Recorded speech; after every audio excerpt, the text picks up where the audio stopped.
This is Zartan, and you're listening to G.I. Joe, a real American headcast. Hawk does what Hawk wants to do.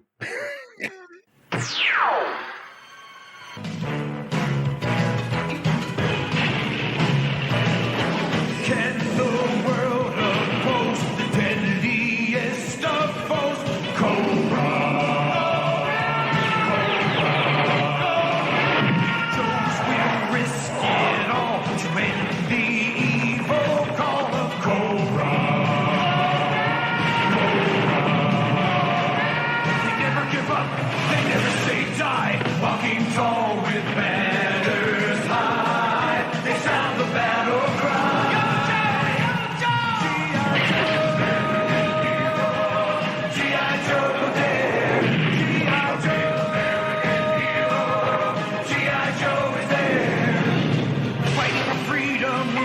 Trouble when we're landing sea and air.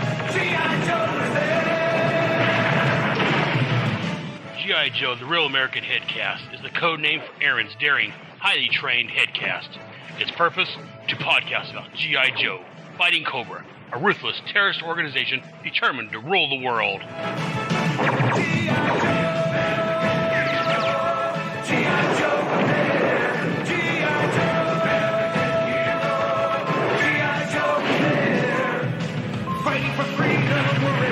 Trouble we're landing sea and air. Retreat! Retreat! G.I. Joe, hero.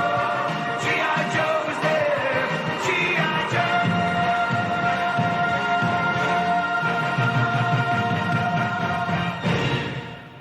Hey, Joe's Brother Ed here. Before we get started, I do want to say hi to Heinz Koch out in the chat. Heinz says, "Yo, Joe." We're running a couple minutes behind. We got talking beforehand with my guest hosts and fellow hosts here, and but we're here, so we're looking at issue 68. But before we do that, let's go ahead and bring in some Joes. First off, I do my list I made up on my computer here. We're gonna bring in again. I've talked about one of the shows I do is the Energon Protocols. We play the Renegade Studios G.I. Joe role playing game, and I released that. With us today is one of the creators, writers, players of the game, a great guy all around. We have Ryan Costello. Hi, Aaron. Hey, Ryan. You forgot to mention I'm also Backstop's #1 fan.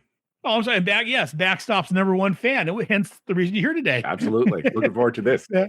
I reserved this spot like a year and a half ago. Yeah, here a while back, I mentioned the guys. If you guys ever want to be on the show, let me know. And I'll glad to, fit you guys in. And Ryan's like, when you get to 68, give me a holler. So here he is. Also joining us, against my better judgment, I will bring out That is a prescription for danger. AKA Death Pro. Hey, Jared. makes me laugh every time. That's why I do it. Welcome to the show again, man. You were gone last month, and I'm going to bring you up full screen. All right. Is that the Baroness? Yeah, I'm doing one. I've been doing these for a couple of months now. What I call panel studies, where I take an individual panel from the book and just spend a lot of time with it. And this is from this issue that we're going to cover. This panel appears in this issue. Very nice. And so, I'll be working on another art piece here. And I appreciate you having me, as I am well known as Backstop's #1 fan. What? Controversy from the get-go. Yeah. Oh, okay. That's weird fighting words. Like, no, has anybody ever fought over Backstop? Okay, first let me get rid of the problem. There we go. Now so next up, I think we're going to bring out Backstop's #1 fan. Let's go ahead and bring in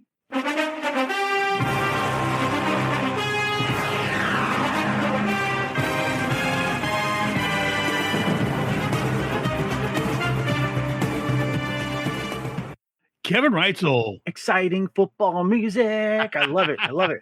Hey, so real quick, with the G.I. Joe classified figures that are being released, I'm trying to collect. I'm not doing it religiously, but if I happen to see them in the wild or easy to kind of get. I've been collecting the GI Joe Classified with Animals 2-packs, and I just recently picked up Law and Order right here. I picked that one up right there. Look how cute little Law Order looks. Look at that. Very nice. Yeah. Yes. But even cuter, I picked up this guy right here, Desert Scorpion. Oh, look at that! Look, very nice. Look how cute the scorpion looks. Look at that! Oh, look at that. Yeah. Yes, I like that. Very nice. So very nice. I don't know what all of them are yet. I think there's a Snake Eyes and a polar bear that I don't have. Maybe. Yeah, there's a Snake Eyes and polar bear. That's part of the Mass Device set. Yeah. There's Guana Hide with what is the pork belly? I think it is. Yeah, I don't have that one, but I do. I skipped on that one. I do have Croc Master, and of course I have a Junkyard. Of course, I have that one. So yeah. We also gave Very Road nice. Pig a dog. Yes. Rufus. I think? Yes. Yeah. Yeah. I forget the name. Need to get those. So yeah. Raptor has. Yeah. know. General Ledger is Yes. Falcon. Yes. So yes, and we also have with us again. Kevin tends to go to Australia quite a bit. From Australia, we have. He just smiled and gave me a Vegemite sandwich. And he said, I come from a land down under. David Fitt. Hey, Dave. Hello. I'm the man in black today. Sorry, my camera's not working. I want to say Yo Joe to you all, and I've also got I think it's Ghost Viper with the wolf. Yes. Yes. Yeah, I got that recently at a show that I went to. Here, I managed to get hold of that. So I like the animals too. It's always very cool. nice. And a welcome to everybody. And finally, last but certainly not least.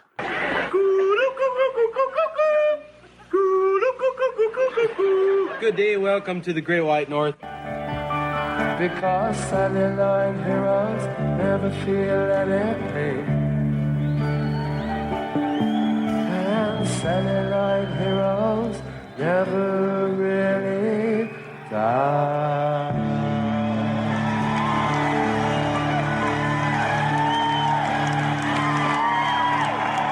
No, we're in Canada! We're in Canada! People with their beady little eyes and flapping heads so full of lies. We're in Canada! Check out the big brain on Brad. You're a smart enough. That's right. Hey, Brad. It's a little longer than the last one I had for you, but I like it. It's been a while since I've been here. I appreciate it, especially the Kinks song. That was a nice touch. It's been a while since I've been on this show, it feels like. I think this is the first time I've been on this year. I'm not sure. I don't think it's been. I don't think it was in the last few ones. No, I don't think I was. I had life stuff. Yeah. Well, the last one you mentioned the Kinks. That's why I figured I'd read you your intro. Yeah. No, it's very exciting to be here. This very weekend is actually marking another trip around the sun for me. It's a birthday weekend. Oh, happy birthday! I thank you. It's my 111th birthday. The One Ring has conferred unnatural long life on me, but slowly poisoning my mind. On the plus side, my son got me this nice classified Budo figure. That is a great figure. He is really fantastic. I was surprised to get him, and as soon as I opened him up and kitted him out and everything, this is one of the really good ones. This has got a lot of options to customize him, so he's going to go on the shelf with all the other ones. When I started collecting classifieds, I swore I was just going to do the original 13 Joes, but everybody who makes that determination always fails, and they always end up having a collection that's just exploding all over the place. And I'm starting to run out of room for them, so I'm gonna have to move into a bigger house. That's the way it works. Yeah, they get you and they drag you in, and here you are. Welcome to the Classified Club. But so anyone out there in the chat, feel free to say hi, like Heinz Koch has, and share your thoughts on the issue, the cover, anything we're talking about. Feel free. I'll read them off on the air.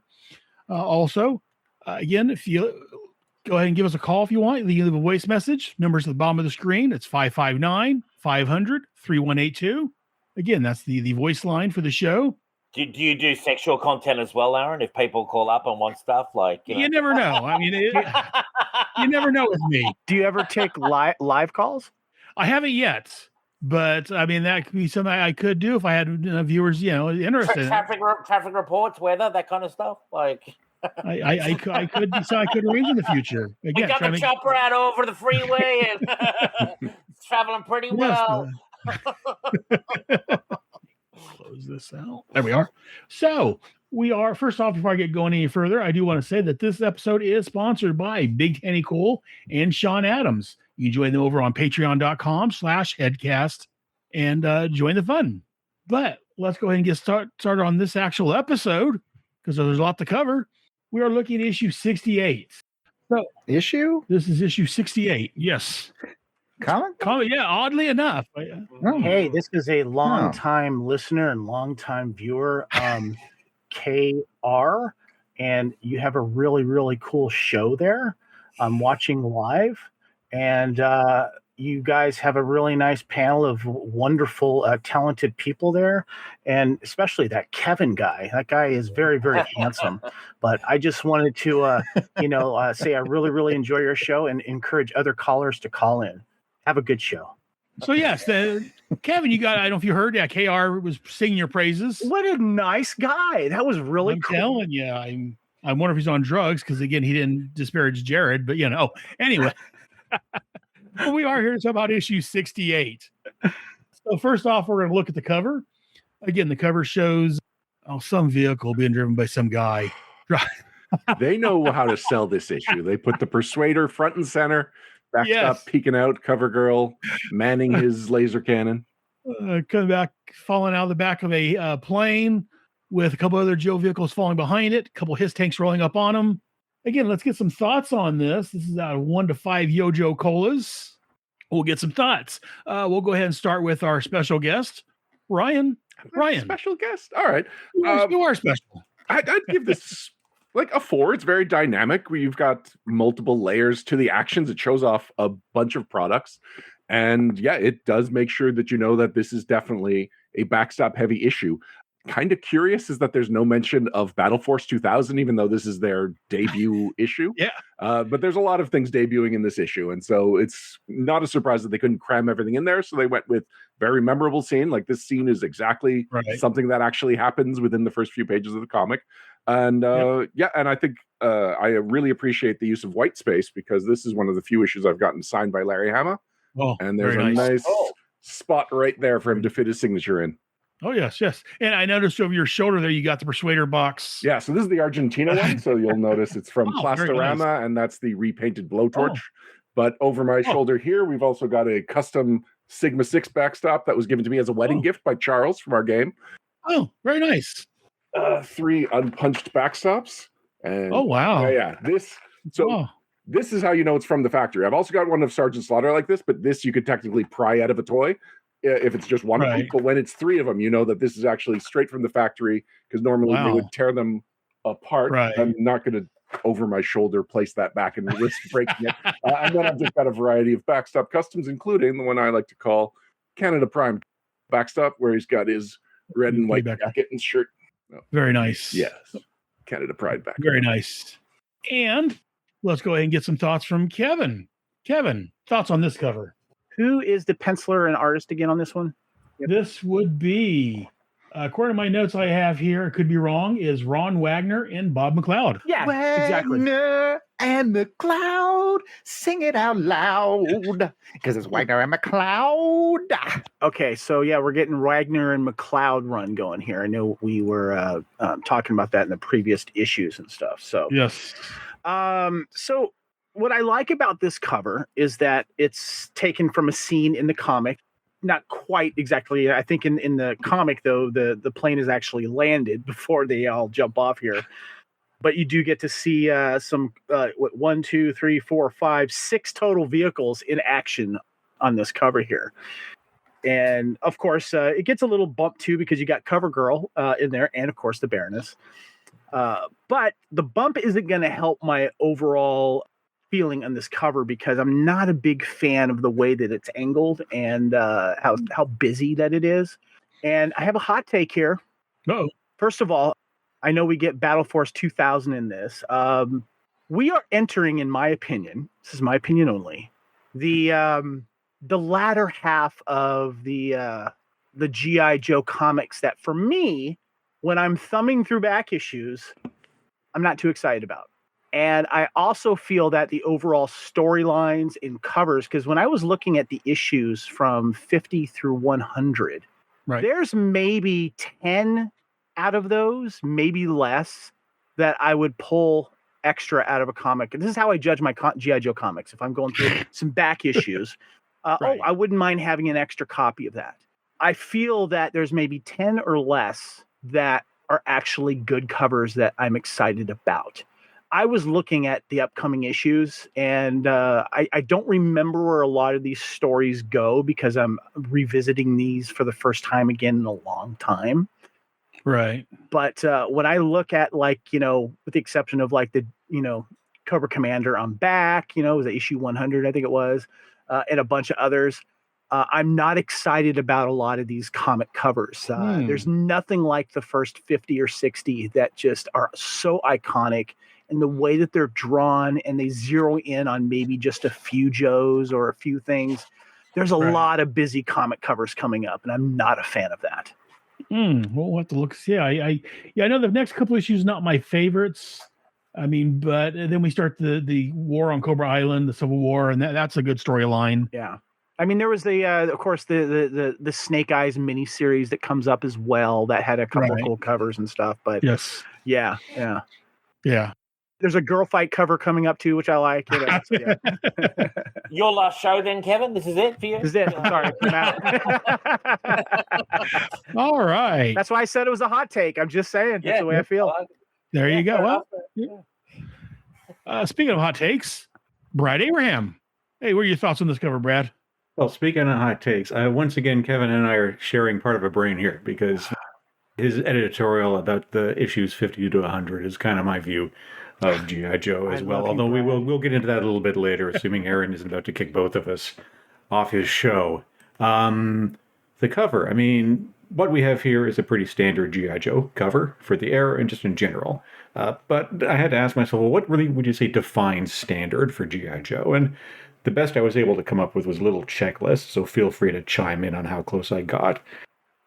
The first is action. That there have been some conceptual covers that the contents within are depicted without dramatizing a scene from the book. There's the Grim Reaper issue 43 cover over Kevin's shoulder. There's the Snake Eyes Origin number 26. There's the issue 55 unmasking issues. But most of the covers that we do get tend to depict a scene from the book. And here we more or less have that. So he gets a check mark for that. Number 2 is it usually depicts a recognizable character. In this case, the most recognizable one we have is the Baroness in the charging his tank, and we see the vehicles being dropped out of the C-130, and we can identify the vehicles except the new one, and we think that's probably Lady J with the goggles on manning the gun. So that's another check mark. And the third is a new character or new hardware. And we have what appears like a new Joe vehicle and character, which is, of course, Backstop, and the Persuader introduced in the center of the page, which utilizes a nice little 3-point perspective. And, you know, we have to remember that this is a comic based on a toy line, so having the new toys on the cover are going to be a part of that. So for me, overall, it's pretty decent. I like how if you have the actual individual issue in front of you, like I do, that if you look at the cover and then you turn the page and you're right into the actual action scene that's depicted on the cover, it's kind of neat to see that happen. Usually these scenes that are depicted, sometimes they happen much later in the issue, but it's like we're really being dropped into the story between the cover and the splash page. And at first I wasn't so crazy about the use of white on it, although it is a good point that it would make a really great place for Larry Hama to put his signature on. And I kind of looked at it and thought, well, would it be better if you had some stuff in the background? But then I realized, yes, that would kind of make it a little too busy. As Kevin said, a lot of the covers from here on out and just in this era are just a little overstuffed. But because it's a story that's set in a wintry climate, it is appropriate that it's window. And I'm just looking at my window now, and it's started to snow, which means the big winter storm, the nor'easter that's about to hit the Boston area, has arrived. So yeah, I'm fresh out of Fruzen Landy and reindeer jerky right now, so it's going to be a rough ride ahead. But I don't have any real issues with this cover. I think it gets the job done. It's, again, I wouldn't really call it an all-timer, but it checks off those 3 points. It's got action, recognizable character, and new hardware. So there you go. Great thought. That's why I keep you around. Great thoughts. Thank you. And, I know Kevin mentioned earlier the Baroness, so let's go ahead and hear from Dave. Dave, thoughts on this cover? I like it. I agree. When I first looked at it, the first thing I actually saw was the Baroness up the left-hand corner, and I thought, fantastic. I'm not super familiar with this vehicle, and I didn't really realize what that was that was sticking out of it. It's obviously the laser cannon. It's good. I mean, it's a cool cover. Oh God, I'm such an idiot. I was like, what are the globes? I was like, are they planets? And then I realized it's it's the propeller. Yeah, I mean, look, I like the cover, especially because it had Baroness, and it's got the Spidey down in the bottom left-hand corner of the one that I always like how they have the Spidey in this era. Sometimes it was a black costume Spidey. Yeah, I mean, I'd give it like 3.5 out of 5. Yo-Joes, why not? Nothing really wrong about it, and I do like it when they're a bit busy. I do like a busy cover sometimes, so I guess if Kevin's dropping out, I'll stick around. So Kevin's fleeing to Australia. Yeah. I'm already here, so yeah, all good. Yeah, maybe not a bad choice to flee to Australia. That's another story entirely. And I think that was everybody. So I guess I give mine now. I think everyone's done. Oh, wait a minute. There's one more. They didn't read it. So anyway, we'll go ahead and listen anyways. Jared, thoughts? Look, man, just because I don't read them doesn't mean I don't glance at the cover. True story. Never mind. Okay, so yes. Thoughts on the cover, Jared? I like this one more than I should. I am in Team Kevin. I've been on record on this show multiple times saying that I think the sweet spot of G.I. Joe, aside from those very, first maybe 2 years where it was all fresh and exciting, like I've often said, the Zek cover era is the era. And we're out of that era now. But being a military kind of guy, I really like when sort of vehicles work with other vehicles. I was on a podcast recently talking about Condor Man. That's right. Condor. Love that classic. I was talking about how I really like the classic. Yeah. Love it. And then that podcast, I talked about how I really liked how the CH-47 picks up the Condor boat and spirits it away. So that's what I mean by that, like military precision type of stuff. And you've got these vehicles coming out the back of the C-130. It's got a lot of energy. I like that kind of thing. So that's going to help it quite a bit in my scoring. Of course. Let me ask you a quick question, though. So I again, not a military guy myself, close like I'm talking to you. They're dropping out of the sky, it looks like here. Inside this year, they're actually closer to the ground. They're just rolling out. But here, it looks like they're dropping them out of the sky. Would that actually happen? Or would that I'm thinking it would damage the vehicle as they're falling out. But again, I'm not a military guy. Right. It's kind of weird because you're right. There's two ways it's done. And, that's why I'm on the show, military authenticity. If they're going to be doing it from altitude, it would come down, like you said, in one of those multi-parachute rigs. And it would come down. If they're going to do the run-on landing where it shoots out the back, a lot of times it'll have sort of like a drag chute, like you'd see in drag racing. They'll pop that. The vehicle itself will be sort of in a tray, if you will. They'll pop the chute. The tray will pull the vehicle right out, and then they'll just get going, which, is probably kind of what they were going for on this cover, but, they had to make it a little more exciting, although it's pretty cool to see it. I got to be honest. It's not, But, yeah. Any other thoughts there, Jared, before I interrupted you? Just that as the Backstop's #1 fan, and we're showing off Backstop stuff. I have one of the original factory molds of the Backstop figure, and I have the mold right here. I had no idea we were going to be walking into a Backstop podcast. Did you not see the cover? I think. Oh my God! You have no idea how much passion Backstop brings. This is the first time anyone has mentioned Backstop more than once in like 15 years of my G.I. Joe recent life. And I am part of the finest G.I. Joe costume group. I'm going to be 100% honest. I didn't remember his name until Ryan said he was the biggest. Oh my God! I just want to play a game. Ryan's the biggest. I don't have a figure mold. I'm full of it. Back to the show. You even read this issue, but anyways, maybe I did. And my thoughts, yeah, you guys have pretty much summed it up. I do, and Kevin's staying around because I agree with him. Yeah, the first 50, 60 issues is probably got the best covers. There are some that I like in this next 50 issues. As I mentioned earlier, yeah, Kevin mentioned the Snake Eyes origin or whatnot, Snake Eyes little mini series within. And then there's some of the Cobra Battle Civil War ones I enjoy. But as far as this cover, yeah, I do like, as Brad mentioned, that it is something from inside the actual issue. It's an actual, for the most part, again, like I said, in the issue, it's actually on the ground. They're driving out, not being dropped out to damage the ground and the tires and the treads and all that. But when you get the Baroness, I wonder, since this is the Persuaders premiere issue, if maybe it'd been better to do like maybe a side view or something, get a better shot at it. But not being the number one fan, I didn't have to defer that to Ryan. But that's one of my I guess drawbacks feel to this issue is that, yeah, I think for debuting a new vehicle, maybe they should have done a better view of it to get a better shot. Maybe, I don't know. But yeah, overall, I enjoy the cover. Again, not in my top 25 by any stretch of the imagination, but yeah, it's a serviceable cover. It does the job. So now let's go and get some Yojo Colas out of 1 to 5 Yojo Colas, and I'll go or on my screen here. Ryan, 1 to 5 Yojo Colas. I'll give it a 3.5. Very nice. Well, what? It's got your favorite character, but barely, and he's the wrong color. Fair enough. He's got a green helmet, blends in with the tank. He's supposed to have a silver or gray helmet.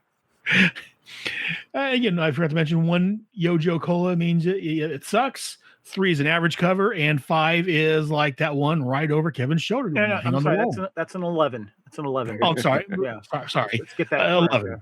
Yes. Jared, 1 to 5 Yojo Colas. I'm going to go a solid 4 on this one, man. I like the energy that it brings, but we'll see. We'll see where the covers go from here. And Brad, 1 to 5 Yojo Colas. I'll give it a 3.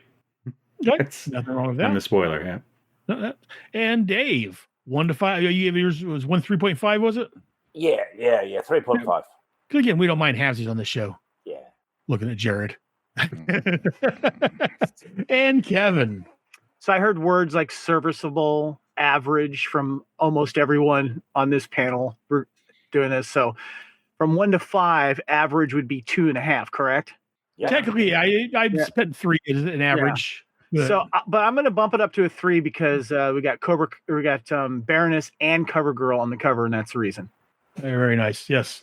And I'm right along with several of you guys. I'm going to give it I've been debating since I saw it, I was looking at, doing the notes for the show, what to give this. And I think I'm going to slide in there with David and give it a 3.5. Because again, it's not a bad cover. Again, it does depict something from the inside. And again, I like giving out halfsies just to mess with Jared and his co-host over there, delving the dark web. So the show is horse. Aaron, before we move on, I just want to point out this is one of only 3 times the G.I. Joe logo appears on the cover in pink. And I do not understand why they chose this. Now, it's frankly weird that they changed the color of the logo just for every issue, but they're almost always white, sometimes blue, and a lot of times it's red. There's a magenta. Right. This pink is not, it's not like they were reusing a color of ink they already used somewhere else. I find the pink logo a very strange choice for this cover, and I don't know how it ended up there. Well, it is kind of striking, Yeah, Jared, do you have any thoughts? Can you put on screen real quick the cover again? Let's go to the color wheel and see what its pop image is. There you go. You can argue it's fuchsia. Okay, so it's about this color pink, and so I think I see why. A quick thing for artists have this color wheel. So if you're coloring something, if you want something to really pop, whatever's opposite side is what makes that pop. Okay. There's the pink we have. Okay. There, the exact opposite is the green of that Persuader. I think that's probably what they did. They went, okay, we got this green Persuader. What's the pop color? And that's Jared. I just learned something today. That's really cool, Jared. I went with a Dirty Mind situation, but I'll go with that. So, yeah. I think you're either way is close enough to being right. But yeah. So there we go, and that's what I want to get. Since Brian did bring up the color pink there, for maybe get an artist's perception of why they would go that route. So thank you very much for the question there, Ryan. And thank you, Jared, for your thoughts on that. Until we get a roll artist in here, we'll have to settle for that. I mean, I almost felt good. For a few seconds. So close. Throw something in there just to throw you off because, again, I can't even feeling good about yourself. I know. So let's get some information on this issue. This is G.I. Joe, Real American Hero, issue 68. The cover date was February of 1988. The on-sale date, October the 20th, 1987. The cover price was $1. The title of this was called Cut and Freeze Dried. Writer, as normal, Larry Hama. Penciler, Ron Wagner. Inker, Randy Emberlin. Letterer, Joseph Rosen. Colorist, Bob Sharan. And as I mentioned earlier, the cover was done by Ron Wagner and Bob McLeod. And the editor was Bob Harris. And the synopsis on this one came from gijoe.com, which is quite lengthy. As the Joes land on an airstrip in Frozenland, Cobra attacks with his tanks and maggots. But the Joes deploy a Persuader with CoverGirl and Backstop at the helm. With the help of the Awe Striker and a Snowcap, the Joes plow through Cobra forces thanks to a well-placed shot from CoverGirl's cannon. Elsewhere, Blaster and Blocker leave their positions while spy on Cobra's Terrordrome in Frozenland and travel back to their base, where their teammates are attacking one another. Blocker jumps into the fray, and after the Vector lands and Maverick climbs out of the cockpit, Blaster concludes that the Terrordrome must be emitting a frequency that causes everyone to become extremely hostile. While Cobra continues to pursue CoverGirl, General Hawk, and the others, Duke travels to Frozenhagen on an LCV. Cobra catches up with the Joes and launches all their missiles. However, Battle Force 2000 arrives at the battle and obliterates the missiles. After all the vehicles in the Battle Force 2000 unite and form a fortress, the team informs General Hawk about the Terrordromes and the paranoia radio waves. Unfortunately, the briefing is interrupted as dozens of Cobra Wolves, Fangs, and Mambas arrive and attempt to destroy the Joes. After Duke informs the Prime Minister of Frozenland about Cobra's plot, Cobra's forces, which are led by the Baroness, are ordered to retreat by Dr. Mindbender since their plans have been undone. And as I think it was Ryan said, there's a lot of new vehicles being displayed this issue. So, would you like the list? If you have the list, sure, go for it. What do you have there? So debuting in this issue, we've got all 6 members of Battle Force 2000, all 6 of their vehicles. We've got the Snowcat, a 1985 vehicle, making its first appearance in the comic, even though it came out in 1988. Wow. Frostbite has only appeared once in a crowd shot where you could barely see his face. Iceberg is making his debut in this. The LCV Recon Sled is making its debut in this. The Mamba is making its debut in this. Not the Wolf. The Wolf ends up, it was in a previous issue. And it's not his debut, but this is Duke's first significant issue since issue number 49. And this is number 68 again. So other than 2 one-panel appearances, Duke has barely been in the comic in the last 20 issues. This is the Mamba's first appearance? I thought it was... Oh, sorry, not the Mamba, the Maggot. The Maggot's first appearance. Oh, okay. I thought the Mamba appeared back, when Fred came to Cobra Island. I forgot about the name of the vehicle, the Maggots. I just thought that the Baroness was calling people maggots. Which is 100% agree, my friend. When I picked this panel, I was like, "Oh, how mean is the Baroness?" Which is it's the actual panel I'm drawing. Which is entirely possible. So, let's go get some thoughts on this issue. Let's go ahead and start with. I'll go through my list as you're down here on my screen down here. Kevin, thoughts on this issue? Okay, so I gave my thoughts on the covers, especially coming up in the latter half of the 50s through 100. This is also where the storylines get, where the walls of realism and reality get pushed a little bit, and my, I remember yesterday when I was revisiting this issue for the first time in a very long time. I didn't remember what was going to happen just from what was being set up in the previous issue. And I'm like, okay, what's going on? Battle Force 2000, really? Oh. That was my first reaction because I started thinking about all this stuff that was being introduced, all these new characters that are forgettable. You're not going to remember them until Saw Viper killed a bunch of them. And I was like, yay. But I was going like, okay, this is a pretty cool battle. There's some interesting stuff going on. But when new characters are introduced in G.I. Joe, the writers have to let you know when they're talking to each other and they're saying their names. It's like, hey, Blaster, can you hear me or what? What am I saying? How can you hear anything with that Walkman cranked to the max? I can hear you just fine, blocker. I was just wondering why all the Cobras have seen wearing headphones. So it's like you're letting the person that's reading the comic understand and trying to remember that their names, and they have to do that, and that's fine. They do that a lot in the comics to remind you of who are the artist are talking to when it comes to the characters and everything. I'm like, okay, so now I got to remember. I agree, Kevin Wrightsville. Thank you, Jared, yard sale artist. But so, it's just one of those things they do in comics. But I mean, when you introduce a bunch in the same comic, though, I'm like, okay, so who's what again? And, and of course, the Cobra sound waves are, making the new team, mad at each other and doing a little brawl over little things. But one thing that kind of stood out that I liked was a callback to all the way to issue 2, but also, when Fred took over, the Cobra Commander role, where the Viper was going, "Oh, you're joking, sir. You were the one who brought the original plans from the Eskimo who stole them from the Russians." Issue number 2.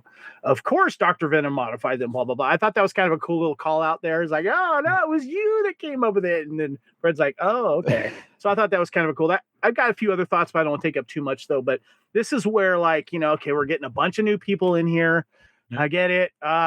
And, just the old school down to earth G.I. Joe story writing and characters are starting to dry up.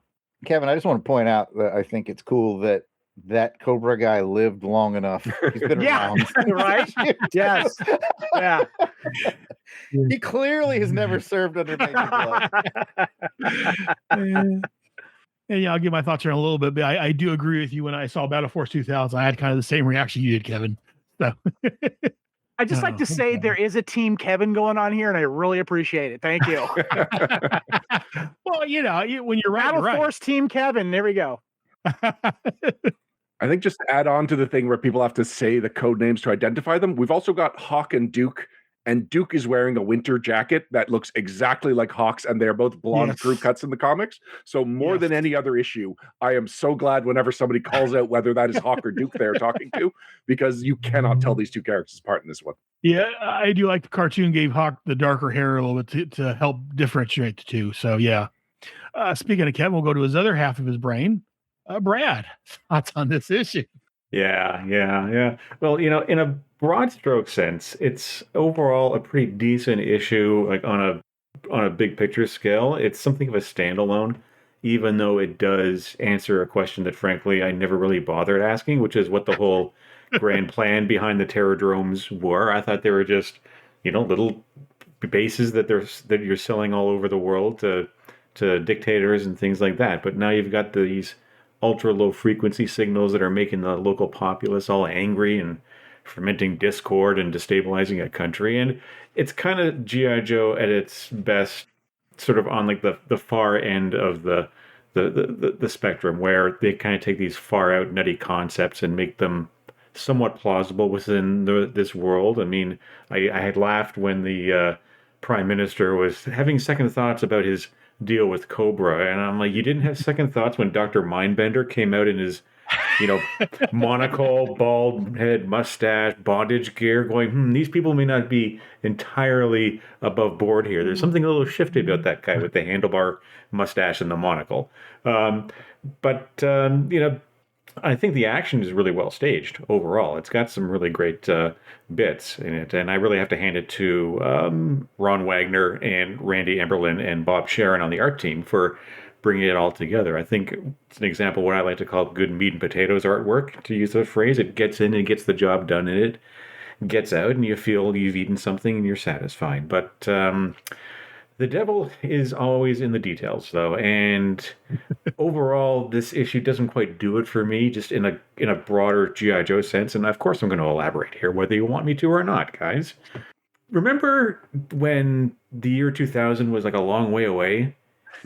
And like when you're trying to make something sound futuristic, it was Yeah, it was like stuff like Cherry 2000 and stuff like that. It was, you wanted to make something futuristic, put 2000 in it. And that worked for a while until we got closer to 2000. It didn't seem so far away. Like watching Space 1999 in 1976 going, man, that is so far away. And now we have an issue released in late 87. And 1987 was closer to 2000 than we are to 2000 right now, which just means we're all getting old, which is a whole other story here.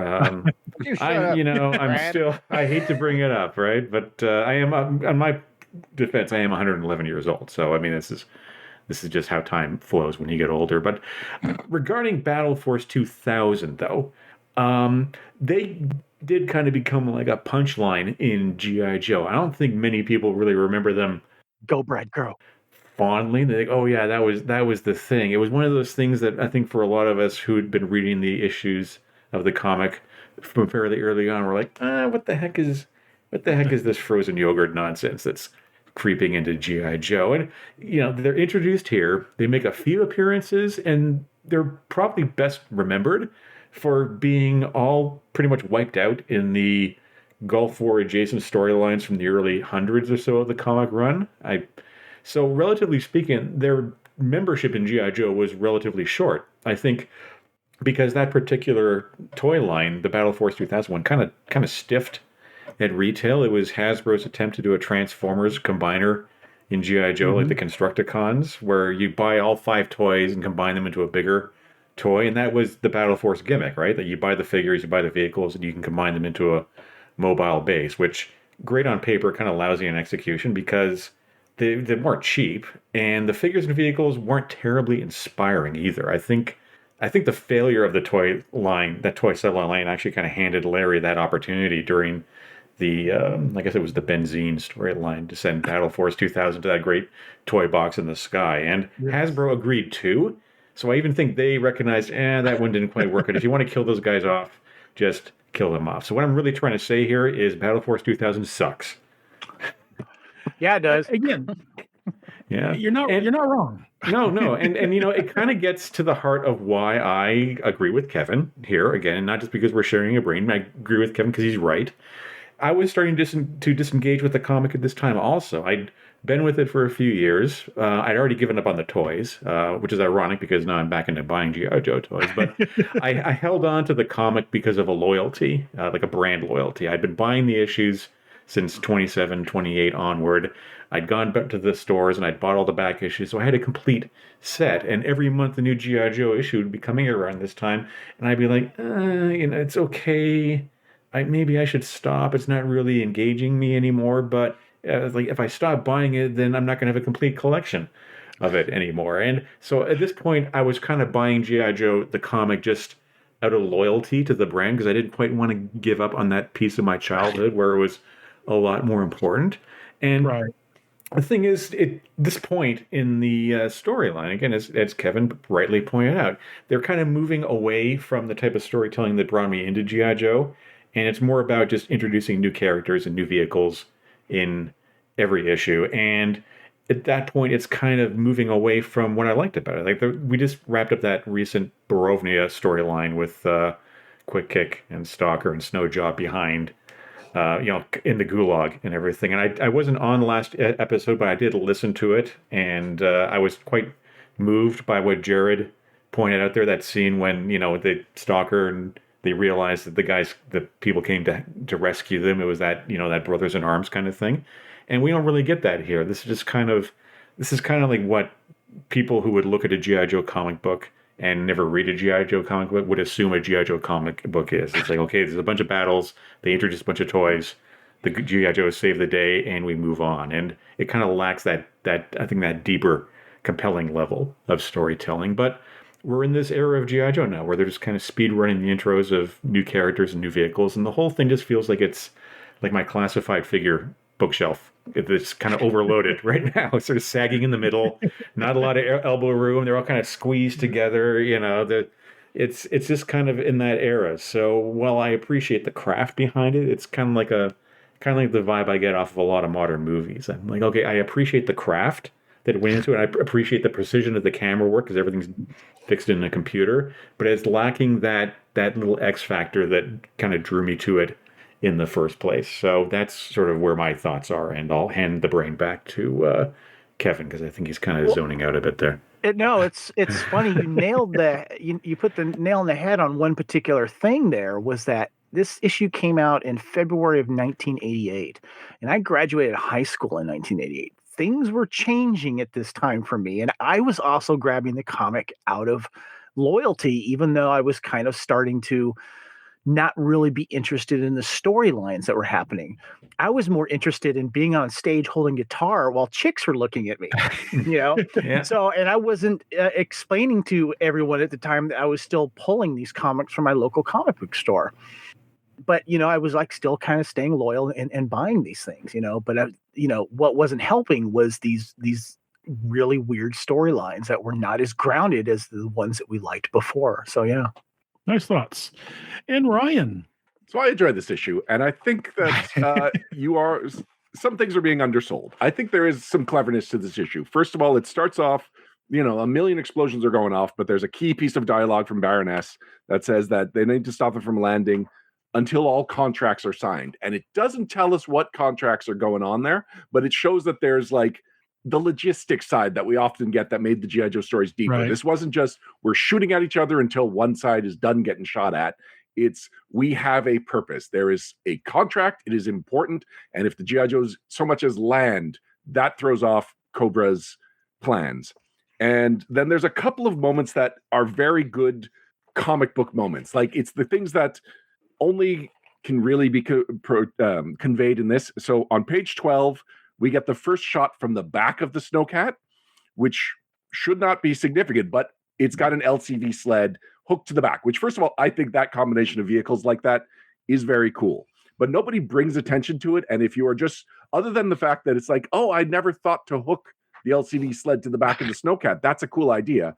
No attention is brought to it. But then a couple of pages later, we get another shot of the back of the Snowcat, and there's just these like belts that are dangling off the back of it, and the LCV sled is gone. And also, Duke is gone, which, as we mentioned, it's been about 20 issues since we've seen Duke, so it's not unusual for Duke to disappear. But from this story's point of view, that's like, these are fun little things that the second time you read it, you're like, oh.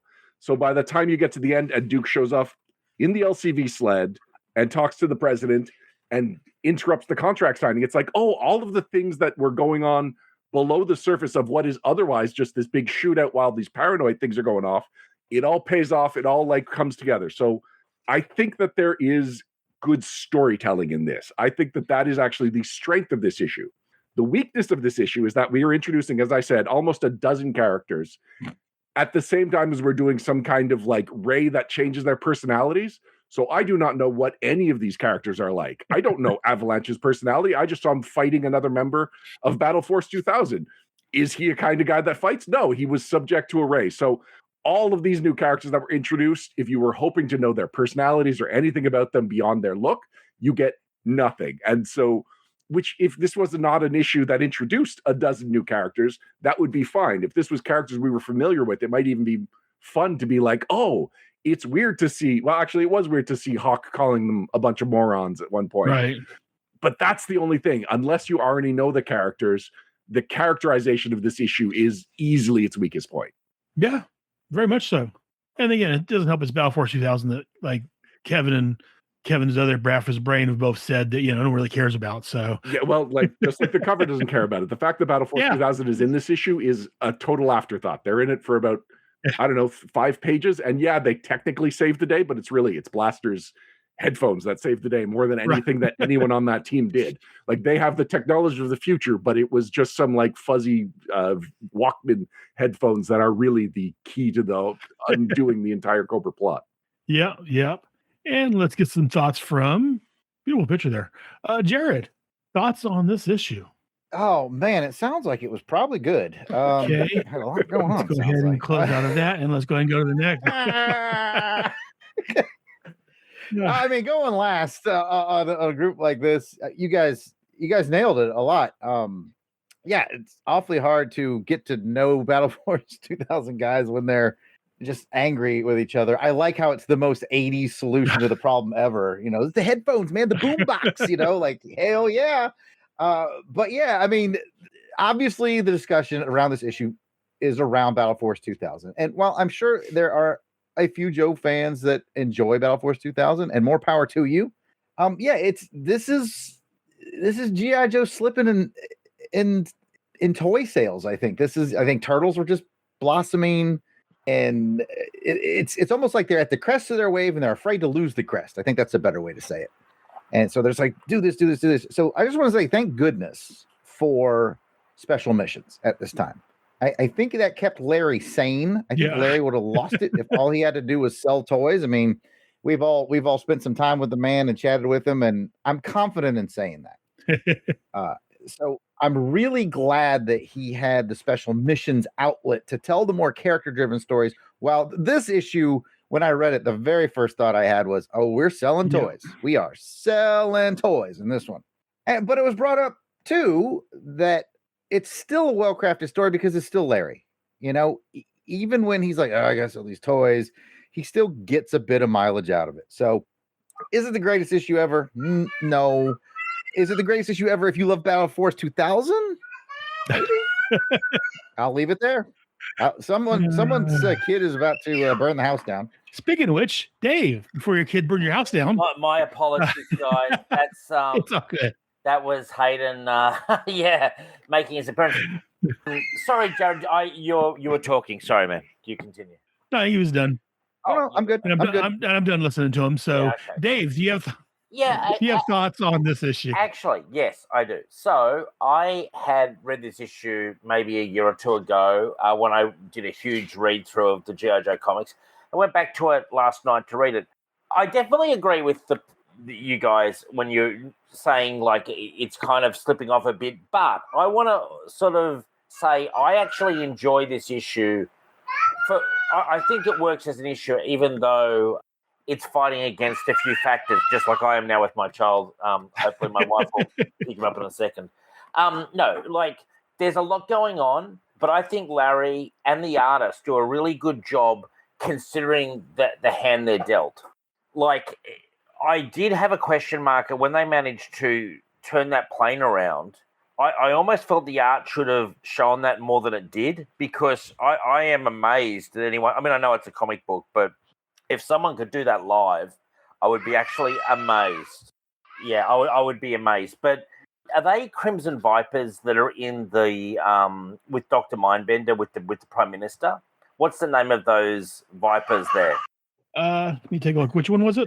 On the page where Dr. Mindbender's talking to the Prime Minister, what are the name of those sort of purple Vipers? Techno Vipers. Yeah, they're pretty cool. I like them a lot. I like the design. See, I liked large elements of this comic. I think it's just like I am right now, fighting against a tough situation. It's a good issue, even though there are problems. Plenty of Baroness helps it a lot. And for my thoughts, a lot of you guys have said, but I got some other thoughts in here. Again, I've got my notes here that Brian already brought up, that this was a listing of a first appearance of a lot of characters. Also, from gijoe.fandom.com, it notated that Baroness his tank number is 666, which I personally liked. So some thoughts on this. I do like that, as we've mentioned, the cover of this was basically from a couple of pages within here. I like that. Again, as we've mentioned before, I do like when the cover depicts something that's actually happening. And so we get that in here over a couple of pages. I forgot my first note I got here. So I read this issue last Sunday for the show. And afterwards, the wife and I went grocery shopping. And on the way home, she's scrolling through Facebook Marketplace. And every so often, she's looked at G.I. Joe stuff for me. She pointed out to me that there was a Persuader for sale for $50. I thought it was interesting. I just read the issue that day. And then, on her phone, the Persuader's popping up for sale. So I thought that was interesting, I expect it on mine because it's me, but for her to show me the same day that I read it, I thought that was interesting. Did you buy it? No, I didn't have extra $50. Okay, just so we're missing clear, some pieces. Which one's the Persuader again? I'm sorry. The Persuader is on the cover. You're muted, Ryan. Yeah. Or maybe you're muted on purpose. That's the one that cover girl is writing, right? So picture if you take a hiss tank and you just flip it around and put the wheels on the bottom, that's the Persuader. Okay, gotcha. It's also it looks like a door stopper. I don't know. I've never remember seeing this in any toy shops or comic shops. Yeah, it came out in '87, but it was not featured in the movie along with the other '87 Joes. It just missed the cut of making it into a cartoon. So yeah, it's the one that was on the cover that was coming out with whoever cover girl or lady, whoever it was behind the cannon. Not necessarily the most popular vehicle, I guess, right? Except for Ryan. I would say it was a popular vehicle for the year. It was military green, which at that point G.I. Joe was drifting away from, and it was just a good size. I knew a lot of people that had the Persuader firsthand just because it was, it was bigger than a Buzzbore or something else that was on sale at the time. It just felt like a good sized vehicle to have. In the comic, it shoots lasers, not slugs, like not artillery, right? Right. Yeah, it is a artillery. What is it? A high-speed artillery cannon tank. And let me look up 3D Joes just to see how the product is described. Although I probably have it. No, I thought it might be on the package next to me. Because I guess it has to recharge. I think there was a line in the comic where it had to recharge to shoot again, right? Yeah. To recycle. I think the term was used as to recycle. So, that laser cannon. Yeah, it was. I actually thought it was quite impactful when it would go off. It seemed very strong. Yeah. Oh yeah. And real quick, while Ryan's looking that up from the chat, some guy named Kevin Reitzel 6856 says Yo Joe Battle Force 2000. Meh. and also G.I. Joe RPG Stories. Our buddy Dave Martell says hello there. Another one of our players from over on the. What's up, Martell? Good to see you, buddy. Another one of our players from over on the Energon Protocols. Jared, that picture is coming along quite nicely. Well done, sir. Yes, always. Thank you. Buddy. So, Ryan, did you have any thoughts on that? So the cannon is the Heatwave 10 megawatt armor-piercing laser cannon. Okay. And then the second one, the smaller one that's right over him, is the monopulse driver-operated laser cannon. So it's got 2 main laser weapons and then a whole bunch of missiles on the side. Pretty cool. It's going to leave a mark. Yeah. But it is basically the G.I. Joe equivalent of the HISS tank. Yes. So much so, actually, there was a video game a few years ago called Operation Blackout, and in the vehicle levels, the Joes would drive the Persuader and the Cobra would drive the HISS because they were about equivalent. That's basically the most prominent role the Persuader has ever played in any G.I. Joe media, other than this one issue of the comic. My next note here, again, you guys covered a lot of the stuff from the issue, so I'll point some stuff out you guys didn't mention. In the previous issue, Cobra Commander talked about how, his helmet could filter out the sound waves, so he didn't need to wear the stupid earmuffs, the headphones, or whatever it was. But here we see he's clearly wearing them. And something I've complained about before on this. That's just a style choice. That's just a style. It must be, because again, as I've questioned on here in the comic and especially the cartoon, he's got a big helmet over his head. How does the earmuffs stop sound from getting in? I don't quite understand the concept of that. But yeah, I don't know if it's the artist didn't get the memo that he doesn't need to wear them or what happened there. But I do want to point that out. That previously he said, I don't need to wear these. And now he's got them on.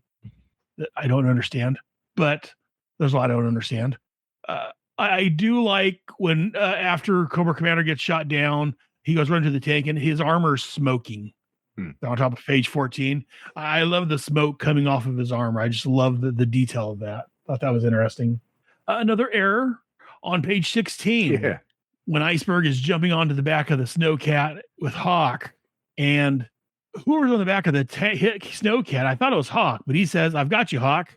That is Hawk. He's holding Iceberg. I know. So I said, I've got you, Hawk. He talks in managed to salvage a law rocket. I'm like, no, that's Iceberg that's your gray. You're not what? I had to point out that little mess up there. That confused me. I kept reading. I'm like, is the period in the wrong or the comma in the wrong place? Hawk does what Hawk wants to do. So I tried to figure out, okay, that must have been a mess up there. It's funny when that kind of stuff gets through, isn't it? This goes to show that we can all quality control, make mistakes. You still see it occasionally in comics. Every now and then I'll come across just something small like that. It actually does happen, Just blame the paranoia rays. Yeah. They were getting their minds messed with. He forgot who he was. That's a very good story explanation for it. Yeah, he just didn't know who he was. I get a no prize. I was gonna say very good chance of a no prize there. And again, Battle Force 2000 new toy alert. Again, not the only time we're going to see this. Did anyone actually complete this Battle Force 2000? I mean, once you got it together, did it look cool? Did it snap together well? It does not. They do not snap together. They just kind of lie together. In fact, that pretty well shows that this thing is called the Future Fortress. It is not a fortress. It is 6 pieces of toys next to each other. And the fact that they just cut from, like, how did they do this? They didn't have cranes. Like, did they just pick up these multi-ton pieces of equipment and move them? Like, this shot does a lot is happening in this transition path. I think tarp covered wagons would have been a better choice. Yeah. To round up, actually. Yeah. Yeah, I think I had one of the vehicles in Joe's, and again, Battle Force 2000. I got the one on my, like Kevin said, it wasn't a very inspired, wasn't very, I don't know. I forget how you phrased it now, Kevin, but yeah. They wanted to do the Devastator kind of thing, but like way more lamely. It would have been funny if when it combined together, it became like a sentient kind of robot, and they really went Transformers on it. Like, but you can see what they were thinking, but the execution is appalling on the concept, basically. So, real quick, I'm going to interrupt myself again. Dave Martell says he just finished running a Joe game for the rest of his cast. Maybe some will come over. He's glad that he was able to catch a bit of the stream. And again, we've only been going for about an hour now, but we're still covering the issue. So, glad you could join us, Dave. Actually, since we're talking about the G.I. Joe RPG and Battle Force 2000, the reason that I have not touched them in any of the G.I. Joe RPG stuff is because the amount of page required to explain how you do the Future Fortress does not justify the popularity of these characters. It would be such a waste. And so I couldn't just name drop them and throw some stat blocks out there. Like, it would need a subsystem to justify something, which would be more thought than Hasbro put into it at the time. So what you're saying is trying to remember Avalanche, Blaster, Blocker, Dodger, Knockdown, and Maverick is a challenge. I mean, I know who they are, but I think to the average person, well, not the average person, but the average Joe fan, you say, like, which one of these is Blocker, Blaster, or Dodger? They'll probably remember Dodger, but like, there's so little thought put into the names. Yeah. Like, nothing about the Battle Force 2000 shows the amount of planning as, like, it's clearly a marketing first decision. Well, like I said, I had one of them, but honestly, do you remember? I couldn't tell you which one it was. I've been right about one of them. There we go. I was so unimpressed with it. Yeah, here it is, 40 years later, 30 years later, or whatever. And I don't remember which one it was. I didn't care to go and buy any more of them.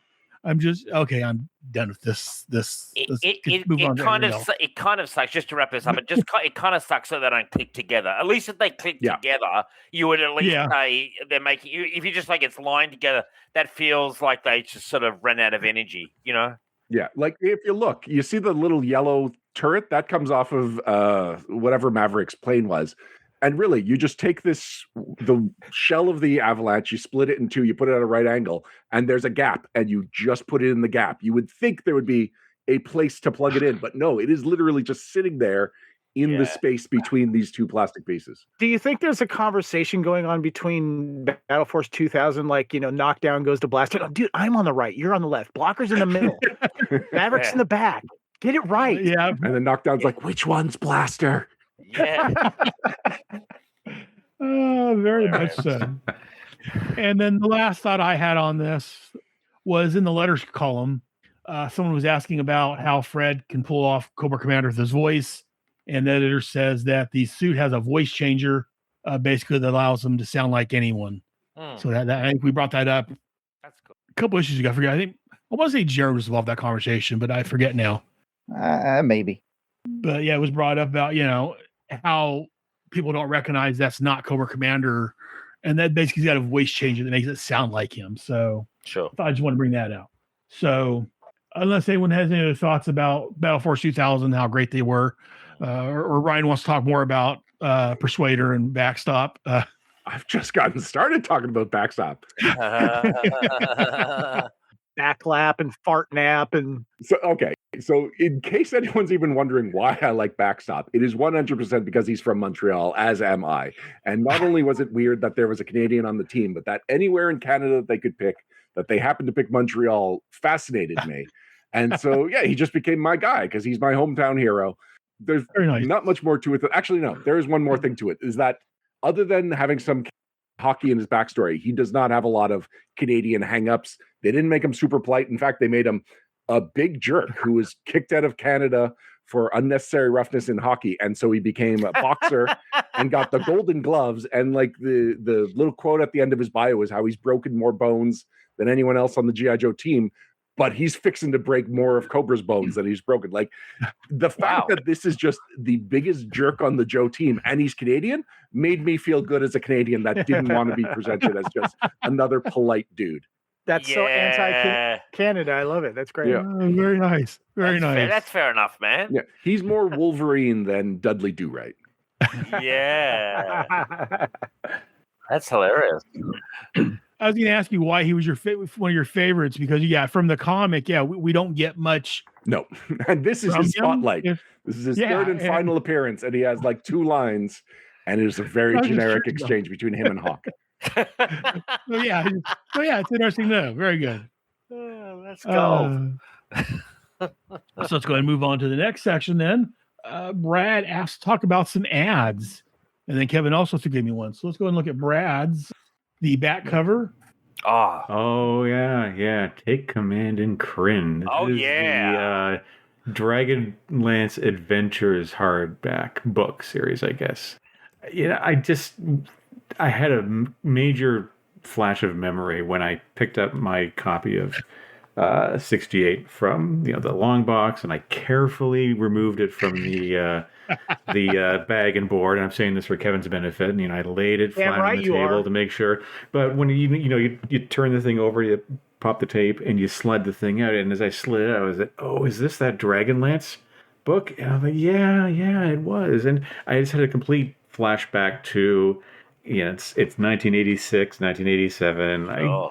I've moved to a new town. I've made some new friends. They're into D&D, so I started playing Dungeons and Dragons, just role playing games, with them. And it wasn't a very long foray into D&D because I'd gone into other things, but I just had some really great memories of 16-sided die and just sitting around the card table, blasting Rush. And just killing many a Saturday afternoon slaying orcs until I was slain by an elf. But I just wanted to give a mention to that because I know a lot of people, are into role playing game. Obviously, on this we have a role playing game designer on this show, so even more appropriate that I picked it up. So hell yeah, Brad! I also had this. I had this hardback actually, and played a lot of Dragonlance and D&D. What a flashback, man! Yeah. Right on. Right on. What's funny is I was looking through my comic going, where is this? Where is it? I don't remember seeing it. I realized it's on the back cover. The back cover. I'm friends with Margaret Weiss, one of the creators of D&D on Facebook as well. Oh, very cool. Lovely woman. Tried to get her on the show many times, but she doesn't do podcasts. But she's a great lady, and she's one half of that Dragonlance team. Wow. Oh, very nice. Yeah. And real quick from the chat, back on the issue, Dave Martell says he loves this too, and he's referring to the Canada stuff. So I believe that came up when Ryan was talking about Backstop and how great he is. Anyways, as anyone that's on this back cover, 10 out of 10. Very nice. D&D's nuts. Should have expected that. And also, Brad, you wanted to talk about Captain Power. Yes. Who remembers Captain Power and the Soldiers of the Future? I remember the commercials. I remember the toys. Tape. I've got a VHS tape. Okay, but I remember the show. I didn't play with the toys, but I remember the show because it was a Canadian filmed and produced show. It was written by a guy you may know named J. Michael Straczynski, who would go on to create Babylon 5, and he wrote The Real Ghostbusters. And, it was a really good show for what it was. I think much better than it had any right in being, as sort of being the TV version of a G.I. Joe comic like this one, where the main point was to sell toys. But Straczynski and the team said, well, no, we want to tell good stories and interesting stories. And it got, they did some really interesting things. They got really dark in places. People died. But I wanted to bring up this ad specifically because one of the actors who starred on their show, a guy named Morris Dean Wint, who played, I think the character's name was Scout, would end up going on to star in the first TV production I ever wrote. And I mentioned it to him. I said, hey, you know, Morris, I used to watch Captain Power on TV. And he looked at me and he grinned. He said, oh, you mean Captain Paycheck? So he didn't play Scout because Scout was the girl. No, not that. No, I thought Pilot was the girl. No, wasn't it? No, the pilot was. Pilot was Scout or whatever. Pilot was, I think, Sergeant Hawk actually. He played Sergeant Hawk. And then there was up now. Never caught the show. You never caught the show. Oh, so I have fond memories. I would go to my swimming lessons and then wait for my brothers to do their swimming lessons, and they just had a TV on outside of where the pool with Captain Power playing. And so every weekend I would get, that weird 1-2 punch of swimming lessons and Captain Power. But it's basically like it has a lot of the production value of Power Rangers, but it's very dark. Like the villain's main thing is that he could just kind of send you to like this digital realm, and like it was one of those like existential questions of like, what does that mean? What is happening to these people? You would get shots of them just screaming as they get digitized, and no further explanation, and no one ever came back. So it's worth revisiting. It's definitely the darkest thing that was playing for kids at the time. Oh, well, Dave Martell says that Scout was the black guy. All right, I guess I'm mixing up my Captain Power. I had to go to the Wikipedia page to see whether I was right or not, and it's like, he said Sergeant Robert Scout Baker and Jessica Steen played Corporal Jennifer Pilot Chase. So okay, and Sven Ole Thorsen. Sven Ole Thorsen played Tank, and you'll know Sven Ole Thorsen as one of the big hench guys from Conan the Barbarian, one of Thulsa Doom's guys, and he's been in everything. Once you see Sven Ole Thorsen in something, you see him in everything he's in a lot of Arnold Schwarzenegger productions. Yeah, you will see him in everything. I think he was like one of the security guards in what was it? Schwarzenegger's Running Man. A lot of stuff. Yeah. Wait, is he Arnold Schwarzenegger's body double? No, he's an actual actor and stuntman, and he was a bodybuilder. He was a Danish bodybuilder, so he was Denmark's strongest man in the world in 83. I'm not recalling this from memory. Like I'm a super Sven Ole Thorsen fan. I just have the Wikipedia page in front of me, and he was just one of Arnold Schwarzenegger's buddies, and just ended up being a lot of movies together because they were friends. Like them and Franco Columbo, who was another bodybuilder turned actor in the day. So they all just kind of hung out together, and they just made movies. So it was almost a running joke, I think, in movies in the 90s, low budget direct-to-video movies. We need a big imposing guy. Well, we can't afford Schwarzenegger. Where's Sven? Is Sven available? And he'd come in. Yeah. He was in a movie with Jesse the Body Ventura called Abraxas, Guardian of the Universe. I just saw that.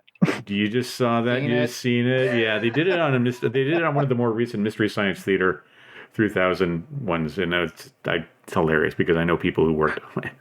I just wanted to throw that out there.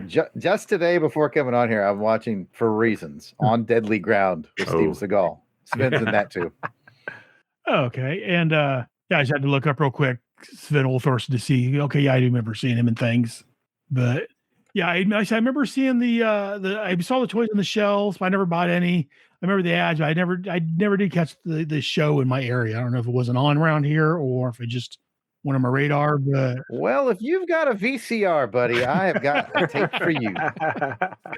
Yeah, I do have a VCR somewhere around here, honestly, but that's because I'm old and I don't like throwing things away. But I heard that the laser gimmick doesn't work with modern TVs, though. So you also need like an old tube TV. There we go. I also have. Yeah. Very nice. Was anyone else have any thoughts on Captain Power? Love it. I feel like we could almost do a whole show about Captain Power. Maybe somewhere. And Kevin, you requested this ad. We touched on this on a previous episode, but I wanted for those of you that weren't there to kind of put your thoughts on this. So this is a great Konami ad here of all of the games that were coming out here for the Nintendo Entertainment System. And, the ad says whip, dribble, spin, rescue, duck, hurdle, bombard, screen, roll, dive, pass, evade, so on and so forth. And it shows a lot of classic games here, like Russian Attack, which is one of my favorites, Top Gun, Castlevania, Stinger and a bunch of others here, but then it has Goonies 2. Mm-hmm. And I have no memory of this game or seeing it. Did they bury it with the ET cartridges? I'm curious. But I want to get your guys' thoughts on this. Do you remember Goonies 2 and your thoughts on these cartridges themselves? I remember Goonies 2. I don't remember Stinger, where it looks like a spaceship with boxing gloves. Bubbles. Like, you shoot the box doesn't really do it. You shoot a bunch of bubbles. Yeah, you're a spaceship. You shoot. Yeah, I know all these games. I'm a Nintendo kid, man. What y'all have? I had the Nintendo in the late '80s. Before that, I had the Atari and the Intellivision. But yeah, I don't remember Goonies or Goonies 2 video game. Don't remember those. Yeah, that was weird because in the U.S. there might have been a Goonies 1 released in Japan, but in the U.S. we just got Goonies 2. And I just remember as a kid thinking, "Oh, that's interesting." They sort of made a sequel to the movie via the game. You know what I'm saying? Why haven't we ever gotten a sequel anyway? And what would that story been? I mean, are we seeing Chunk and Sloth on another adventure with them? I mean, what are we having here? Where are they going? You know? Yeah. In fact, I brought this up the other day because I was looking online for something, and the wife's a big Goonies fan also. So I was looking on Goonies, and it led me to the Goonies 2 video game. Like, I don't recall ever seeing that game. So it's good that you mentioned that, Kevin. Anyway, other thoughts on these Nintendo games? I own each and every one of the games. I am not surprised. I am not surprised, my friend. Yeah, just looking real quick. I don't. Castlevania, I think I played. I think that's about the only one of those I've played. Anyway, so let's go and move on to the next segment.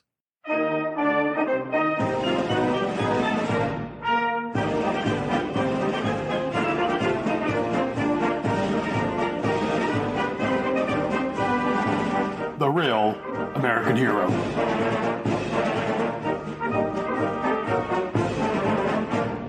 I want to go first. Let's go ahead and get some thoughts from Real American Hero. So let's go ahead and go with who should I go first? Who wants to go for? Oh, let's go ahead and go, Kevin. Oh, Hero.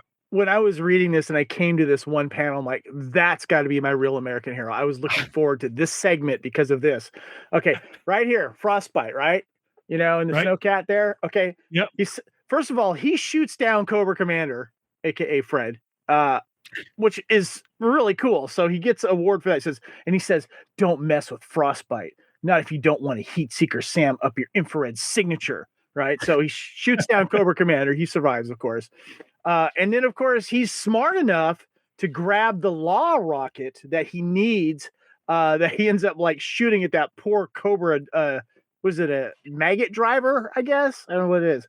But of course, I got you, Hawk. Little name confusion there, but I'm going to give it to Frostbite for blowing Cobra Commander out of the sky and not forgetting the Law Rocket. So there's my vote. So you're actually mixing up two Arctic guys because it's Iceberg that grabs the Law Rocket and blows up that guy. Yeah, they look alike. Oh, a little bit. Iceberg doesn't have a beard. You can't tell from that panel. And I believe the drivers of the maggots are called worms. Yes. Worms. Okay. So they weren't just names. Okay. Yeah. They weren't just worms. Insults then. Yeah. No, oddly enough. I still thought they were. Thank you for thinking that what I was thinking there, Jared, because I'm like, she's just being very insulting to everybody. No, they're actually names. Okay. Let's go ahead and move on to the next person. In fact, me and Brad's going to go at the same time because we picked the same person. But let Brad talk about it. Let's bring up Brad. Brad, who is your Real American Hero? My Real American Hero? Oh, boy. Well, you know what? I was going to give it to one of the members of Battle Force 2000 just because they were the new guys, and I knew I was saying a lot of bad things about them and wanted to say something nice. But I ended up changing it because I thought, I'm going to hand it to the Baroness because even when she's dressed in winter wear, she's still hot. And but also not just because hot, but it's kind of funny to me on one hand that Cobra puts her in charge of the combat operations, the field ops, all the dangerous stuff. Right. They send her out under the ice floe to do battle.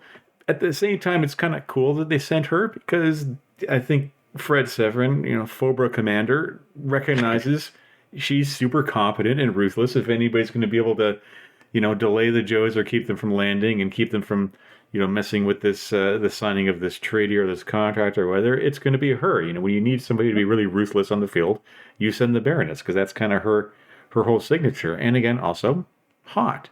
Very much so. Kevin? Hot.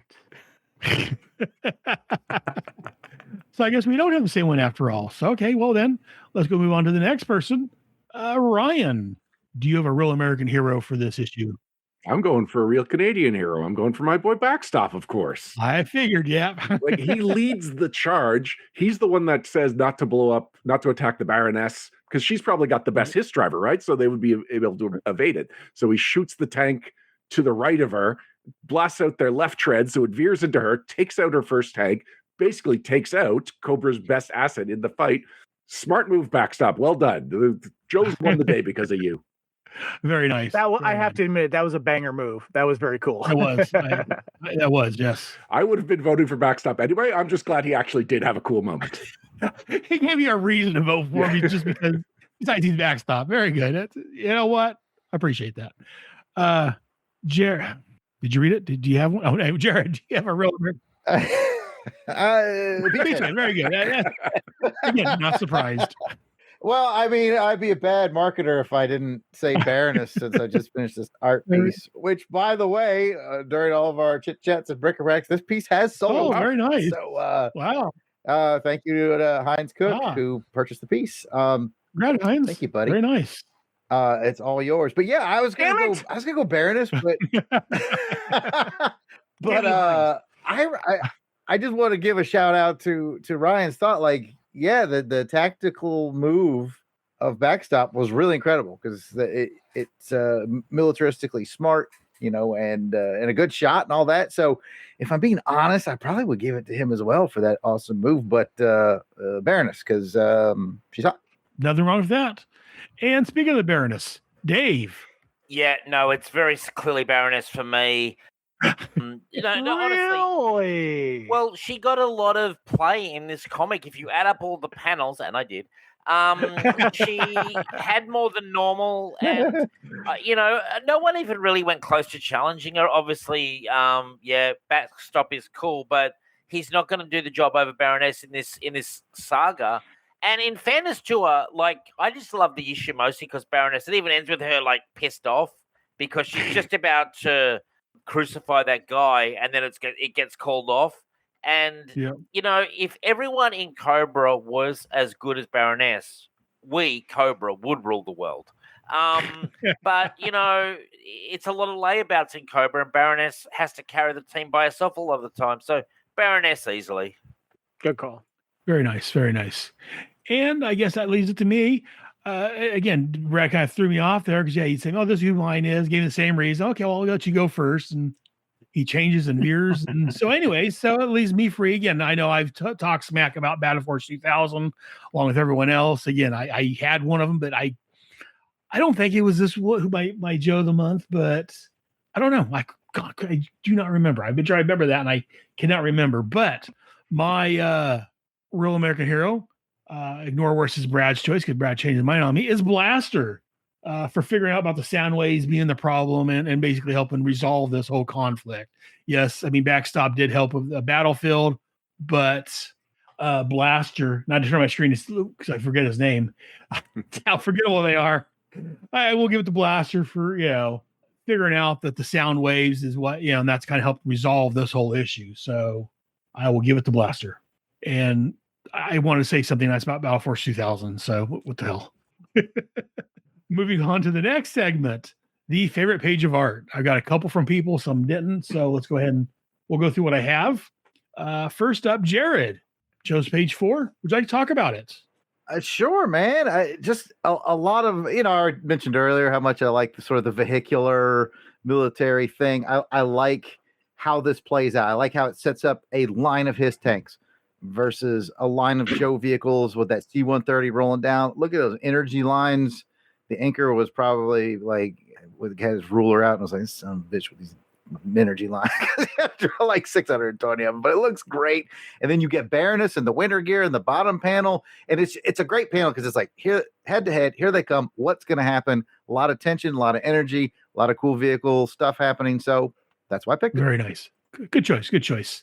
And next up, Brad. Would you like to talk about your choice? Yeah, the splash page. This is always my default when I can't really find a standout page. But I like this one just because it's dramatic. It's a nice low angle with the Baroness and her hiss in the foreground. It's one of those things where you think if they're making this as a live action movie or whatever, somebody would have had to dig a trench to put the camera in that low so you get the hiss tanks on the ground and the plane flying overhead and the air traffic control tower being shot up and everything. I love the explosions and all the action happening around it. And, you know, I mean, I'm sure Jerry would probably even agree that there's a real art to a good splash page to just capture your attention right off the top. And again, if you have the individual issue in front of you and you go from the cover to the inside page, it's almost like a continuation because Baroness is to the left of the frame or the left of the panel in both cases. So it's kind of a neat, almost like a little bit of a flip book sort of thing happening there. So I like that one a lot. Very nice. Fantastic. Very nice. And next up, me. I chose page 17. I do like how Hawk and Iceberg are on the back of the vehicle there. And that Wolf driver's pulling up alongside me. He's like, I'll just go on the side where they don't have, or go behind them where they don't have any ammunition. They don't have any weapons. And Iceberg standing there with that law rocket and like, there's no arm. Boom. It just blows them up. I thought that was a great action oriented page. Poor look on his face. Look at that. Look at that. Yeah. Pilot I love that look on his face. That's one. That's I think it's one of the things helped me decide on this being my page is just that look on his face. Like there's no armament. Like, oh crap. I guess you were wrong about that. I mean, he was looking back. He was looking forward to going back to the Cobra barracks and maybe catching up on some like Miami Vice and eating some noodles or something. And nope, you got a rocket to the face. Yeah, pretty much. Yeah. So that's my page. And the next one I have here, Kevin. You sent me this one? Yeah, this I thought this was a really cool imagery here, specifically where the Baroness orders all of the rockets to be fired. And I love that the rocket line that's in midair there, you get the written sound effects says "foosh" on it. And then inset in the round circle there, you have a close-up on Baroness's face going, fire! And I remember when I was reading up to that comic and I didn't look over to the next page, like, how are they getting out of this? I'm like, oh, it's Battle Force 2000. Great. But up until then, this was great. I love that. Yeah. And that's the last one I had. So, Ryan, did you have a page of art? So, yeah, I think page 5. So when the hiss tank loses its tread, and not just because this was a cool thing the backstop did, but the way you see the tread whipping off of the wheels at the back and just the chaos that's caused, and the other tank tipping and the Baroness is like throwing her arms out. Like there is a lot of energy in that, and it is cool to see normally, boxy and predictable hisses in such a like compromised position. Yeah, bottom panel is the real key there. Yeah. Oh, that was a good shot. Yeah. Yes. And my son Grayson, he's jumped. What's up, Grayson? Hey, Grayson. Hey, buddy. Good to see you, buddy. You guys like and subscribe to Mr. Crash Plays on YouTube. Bye. He has his own YouTube channel, Mr. Crash Plays. Love it. What do you do? Minecraft and Roblox. So, yeah. Ask him what he knows about Stinger on the NES. He doesn't know what the NES is. Goonies too. That's what I want to see. Video game on the NES. It's an old video game system. I don't play old video games very much. I'm not an old man. I am. Dang. Anyway, I got to subscribe to this kid's channel. Give it time, Grayson. I don't know. He may not live to be an old man who keeps it up, but that's not this entire hell. Excuse me. Again, that's Mr. Crash Plays on YouTube. Check him out. Dave. Yeah, for me, I actually was very close to picking the same page that Kevin picked, but my favorite page is actually the last page of the comic because it has Baroness getting so pissed off, and then it has the guy saying "phew," and I really like the artwork on that page. I actually really like the art in general in this issue. But I just like that last page because of basically Baroness is just so annoyed. And just thinks, I imagine going home to her after that. Like, she'd be in such a bad mood. Yeah. But the last page, it's great. And yeah, that's the one. That's the one. Yeah. Be careful how you're folding that there, Aaron. Be careful. I've got it open full. I'm not folding it. It's all good. Guys, with that, I've actually got to go because I've got to go and do some work. I've got to jump into a meeting. But I want to give. Can I just give this issue? Yeah, I'll give this issue. I'm choosing between a 3.5 and a 4. I'm going to say 4 because of how much Baroness was in it. So 4 out of 5. Joe Colas, primarily due to Baroness. And you know what? Don't buy the hype. There's still a bit of good Joe to come. Don't let Kevin drag you down with all this stuff. We might actually, Kevin. I'm not sure if we're going to let you into Australia if we keep up this line of talk. I might make a few calls. We'll see if played out. Uh-oh. Yeah. I'm kidding, of course. Be warned, I'm coming soon. Kevin joining up the Aussie ranks again. And I just want to say a big yo-jo to everyone and thank you very much for having me. Okay. Yo-jo, David. Good to see you. If you got 30 seconds, Dave, Yes. you want to tell people where they can find you? Oh, yeah. Well, you can currently find me in my work office, but also on Signal of Doom, a hit comic book and movie podcast that comes out every week. We just had Chuck Dixon on. We just recently had Jane DeMatteis on. Yeah, and we're excited to be alive. Me and my co-host Richard. We've also we're doing a whole special thing on our Patreon about Bonanza episodes right now. Campfire Bonanza is in full swing. Yeah, we basically it's Michael Langdon stuff. So we're going great guns on Signal of Doom. And look, yo, Joe. Thanks for joining us, Dave. Appreciate it, man. See you, Have a good day. Thank and you. We'll talk to you later, buddy. Okay, now that he's gone, we can actually get off the show. Sorry.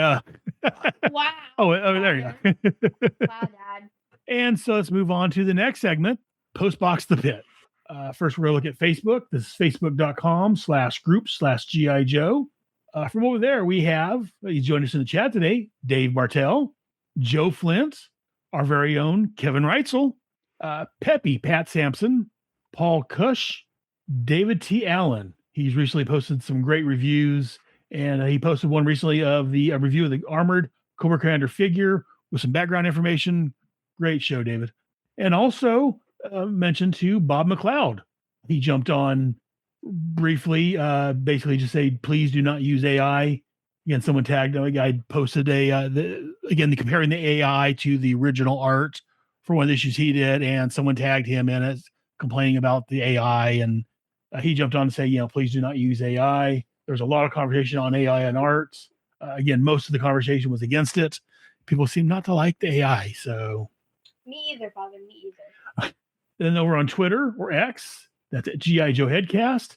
There's only a couple over there. Kevin Reitzel, he commented that he found the Beachhead at Ross for $8.99, and then he also commented on the AI rendition of issue 65. One of the few favorable comments on it.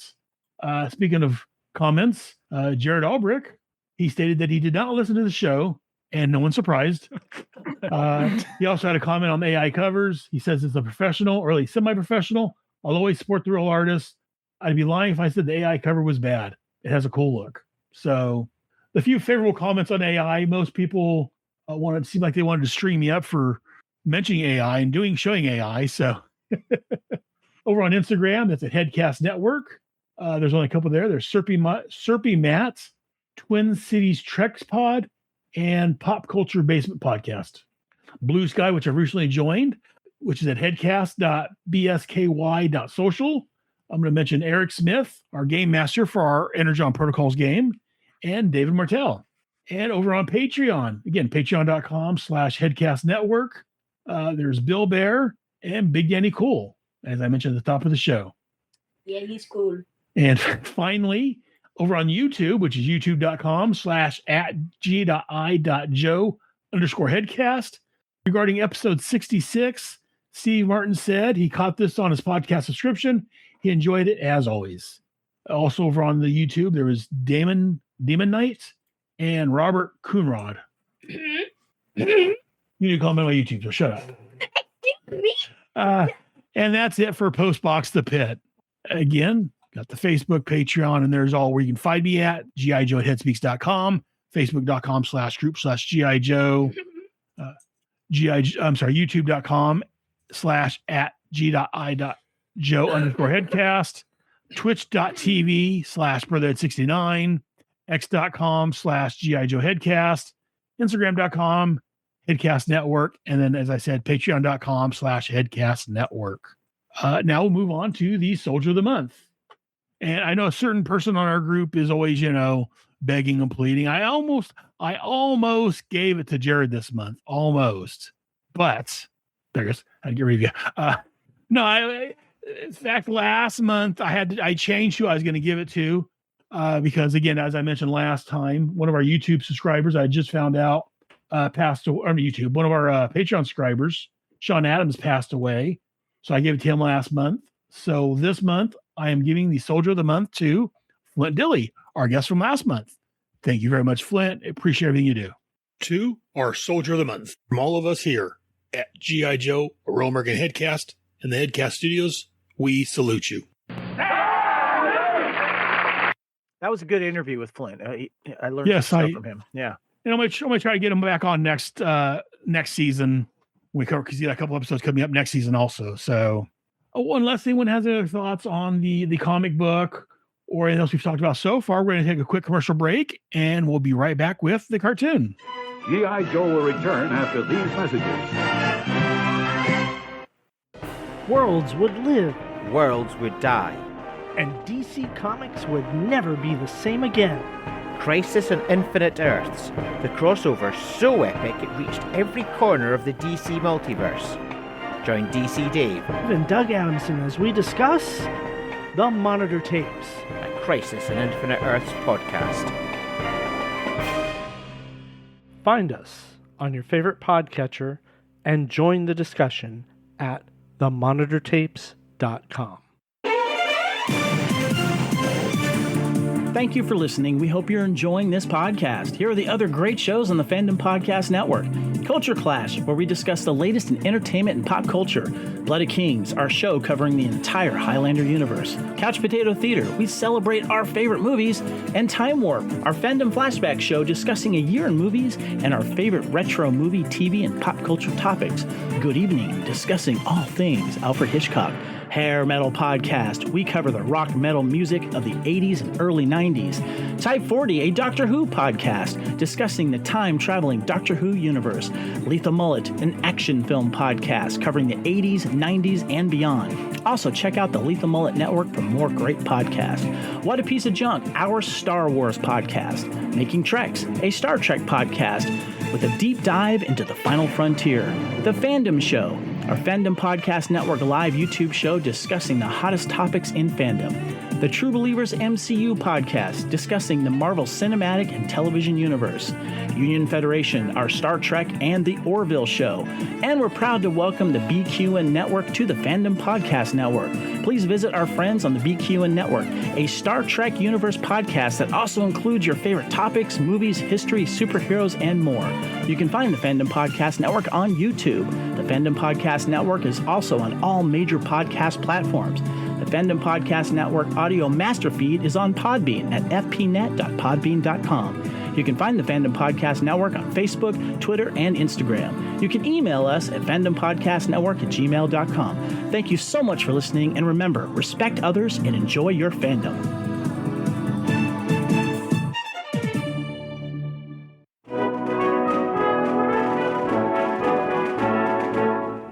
Alexander Hamilton, Aaron Burr. If you're a history lover or a musical lover, you probably know about both Hamilton and Burr's rise to power in the early stages of American history and their infamous duel. But what if you didn't know the full story? What if one of them was a werewolf? White Rocket Entertainment proudly presents a 48-page full-color comic book, Hamilton vs. Burr, A Werewolf Tale. Written by Jared Albrecht, the yard sale artist, art by Nate Niles, colors by Ace Wheely and Ken Solomon, letters by Percival Constantine, and edited by Johanna Albrecht. Hamilton vs. Burr, A Werewolf Tale. Available digitally on Kindle and Comics Central, COMIX Central. Prefer a print copy? Hamilton vs. Burr, A Werewolf Tale, along with my other published works, are available at theyardsaleartist.big theyardsaleartist.bigcartel.com. That's theyardsaleartist.bigcartel.com. Or you can buy it directly from me, creator Jared Albrecht, the Yard Sale Artist, at any of my Comic-Con appearances. Hamilton vs. Burr, A Werewolf Tale. Get your copy today. You won't regret it. Don't take my word for it. Here's what Ming Chen from AMC's TV series Comic Book Men had to say about it. I really enjoyed it. A lot of great werewolf scenes in here. A lot of great... this is how I wish history would be told to kids. Books like Hamilton vs. Burr, A Werewolf Tale. That's Hamilton vs. Burr, A Werewolf Tale. Hey, Jared, I have a question. What's up? Well, I've been a part of the Long Box Crusade for about a year and a half now. Yeah? Well, that's not a question, man. I know, I'm getting to it. That was called build-up. Like I was saying, I've been with the Long Box Crusade, and I have gone out and represented the show faithfully. That's still not a question. I'm still building up. I was wondering, could I be a part of the official promo? There's this great promo for the podcast that airs across podcast land, and it has Pat Sampson, the founder of the show, you, the Art Cell Artist, and your brother Jason, a.k.a. Weasel Skull. But it doesn't have me, Delvin Williams, the Dark Web. Could you ask the guys if they would let me be a part of the promotion, since you were the one who invited me onto the show? Well, not to be a Mr. Quick to correct, but that was at least 2 questions. Still, I guess I'll ask. Let me go talk to the guys and you stay here. Okay, great. Thanks, man.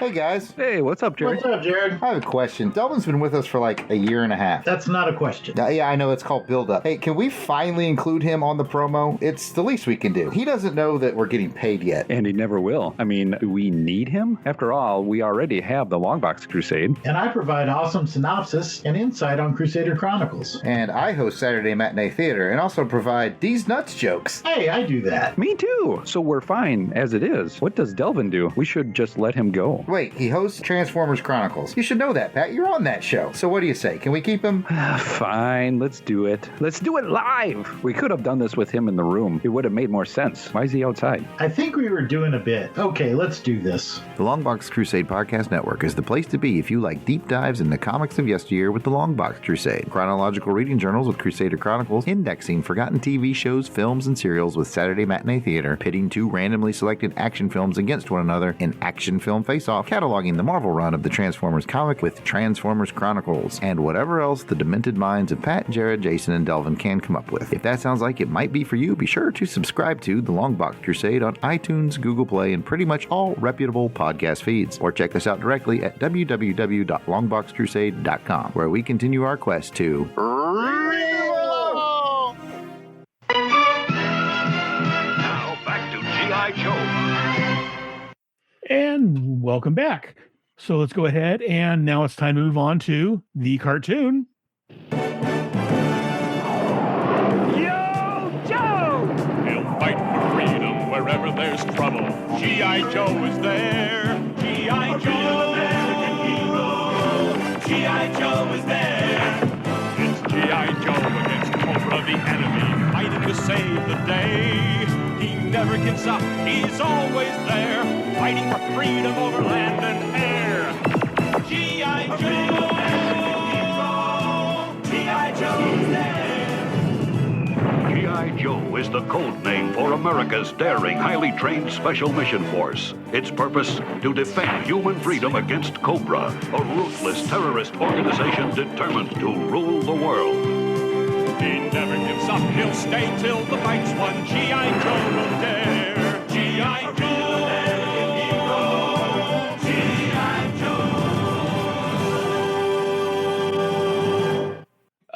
So we are here to talk about There's No Place Like Springfield Part 2.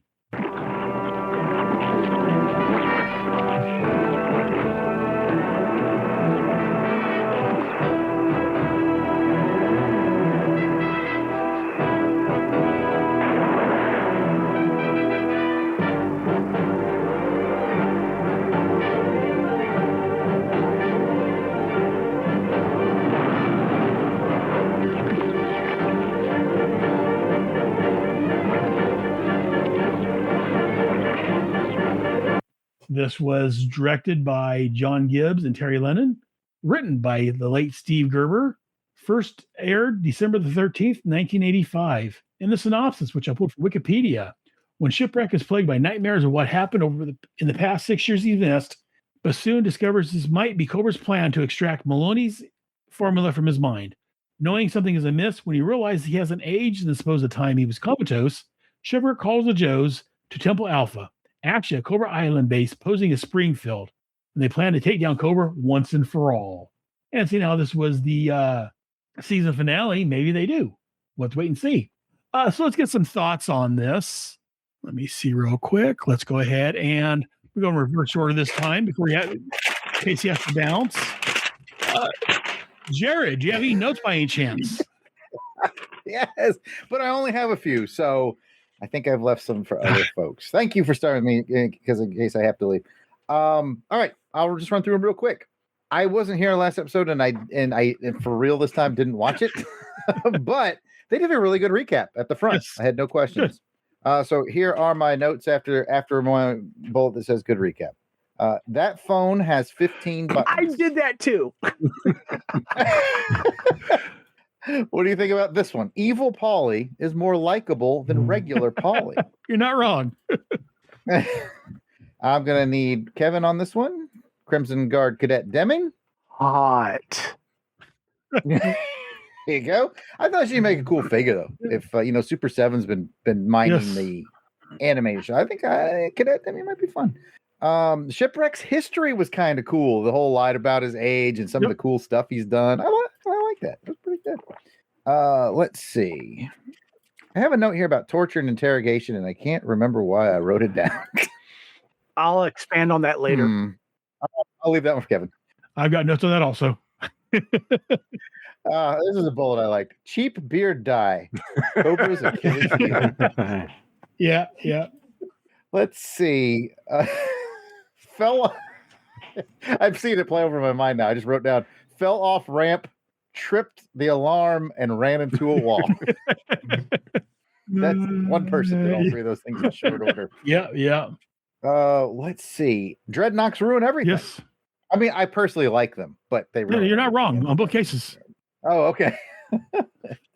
And my final bullet says, Maya and Althea Centoids? Who would have guessed? And that's it. Thank you for entertaining me. Always. And let's go ahead and move on then. Kevin. So in the flashback, which I think lasted 10 minutes, which was great, when they show, Shipwreck tackling, like he's the hero, that's why he's being brainwashed, that he tackles Cobra Commander. So he's like the big hero. Cobra Commander's helmet falls off, but we don't see like how it, like what he looks like. So I thought that was kind of teased in a really cool way. Can we talk about that? Okay. So when Shipwreck is falling down while he's inside that gelatinous thing, and he's going down that marble madness maze, the sound that the gelatinous squishy noise was making.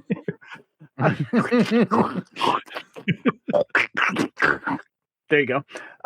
So you mentioned the push button phone there, Jared. I had 15 buttons. What do the other 6 buttons do? I was kind of curious about that, but I did rewind it 5 or 6 times to realize what code that Mara actually dialed. She dialed 4524. So that is the hotline, I guess, to figure out like stuff's not going well. Help me, Cobra. I don't know. So, 4524 is what she dialed. Noted. I guess Cobra Polly, he's kind of fun. I like how he reports directly to Cobra Commander. When the Cobra elevator voiced, does it sound like it was a Baroness voice? Do you ever notice that when they go there? So is the Baroness kind of like, does she record that in her off time while she's not ordering people around? I mean, is she approached to do that? I mean, did she do that willingly? I'm kind of curious about that. Back to Crimson Guard Cadet Deming. I've already mentioned how I felt about her, but I did write down 1, 2, 3, 4, 5, 6 fire emojis after I wrote her name. The interrogation of Shipwreck. And I did want to mention here that Crimson Guard Cadet Deming straddles Shipwreck in frustration during interrogation. And then I wrote down, keep lying, Shipwreck. Keep lying. Keep lying. Keep it doing.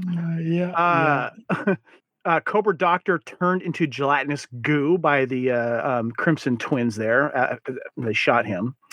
Okay, so during the interrogation, while Cadet Deming is straddling Shipwreck and yelling at him face to face. On top of him, you start seeing like these ghost creatures moving around, and they all have like Cobra character like faces. Right. I saw a Cobra Commander, I saw a Baroness, and it kind of reminded me of that scene at the end of Raiders of the Lost Ark when they're closing their eyes so they don't see the Ark being open. All those ghosts are all flying around. Yes. Polly Parrot versus evil Cobra Polly was the fight we all needed. Polly reminded Shipwreck about that night in Annapolis to prove he was the real Polly. Yep. Wonder what that story was. The synthoids created from a pseudoplasm. So is that what Phil Collins' song Sussudio is about?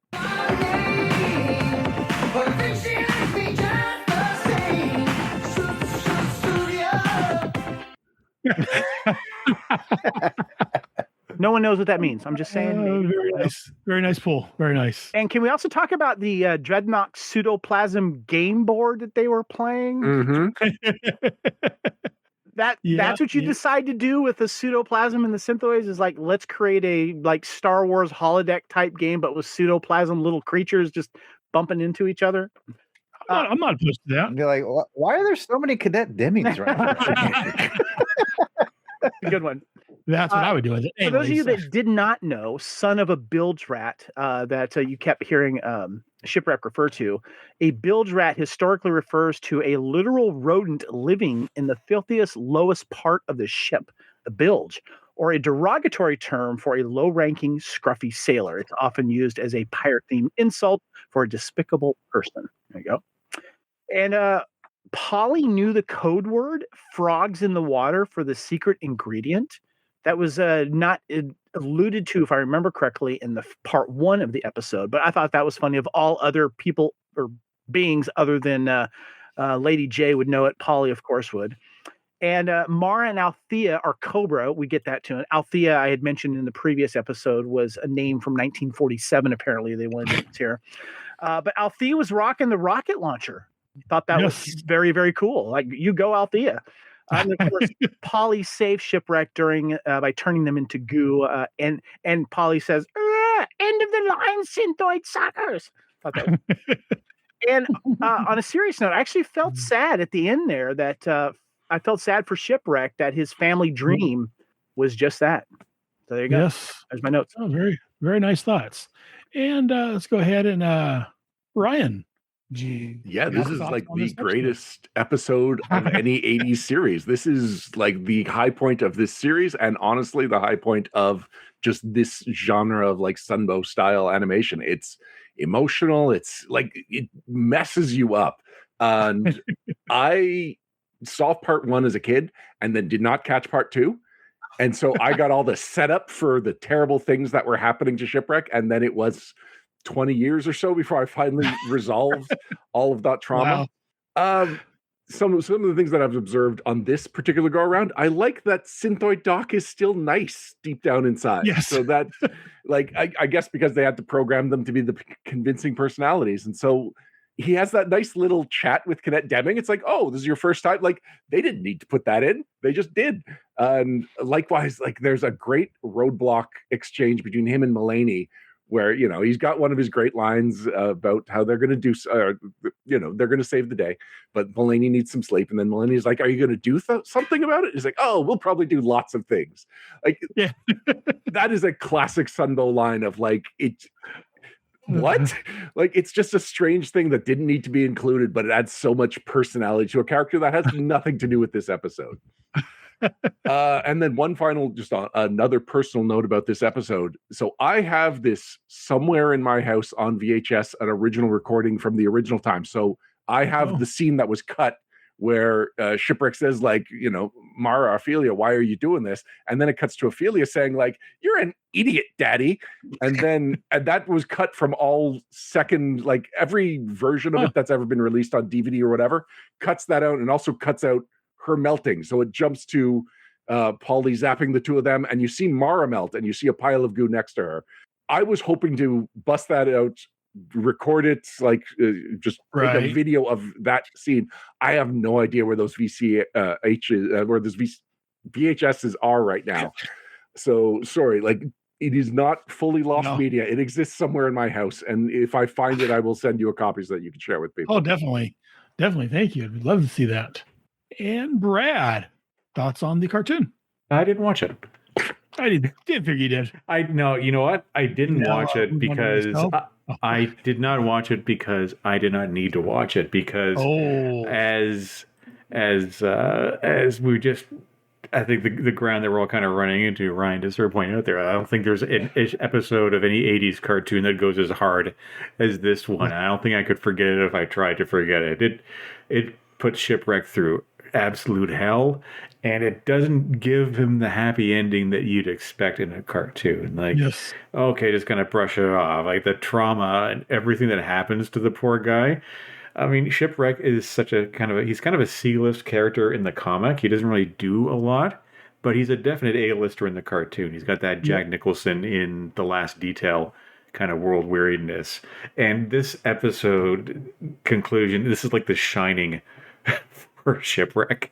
He's always kind of been the Han Solo of the Sunbow cartoon, the guy who's kind of get this sort of wry, sort of remove from everything that's going on, this world weariness. But here he's just utterly broken. And, you know, I have such a vivid memory of watching this when it first aired back in the mid-'80s. Number one, because it was a two-parter, and those are always memorable ones. But I remember the title being flashed on the screen and thinking, at last, we're finally crossing over into comics territory with Springfield as the Cobra secret base of operations, which is such a great gag, given that there's a Springfield in pretty much every U.S. state. I'm an hour east of our Springfield.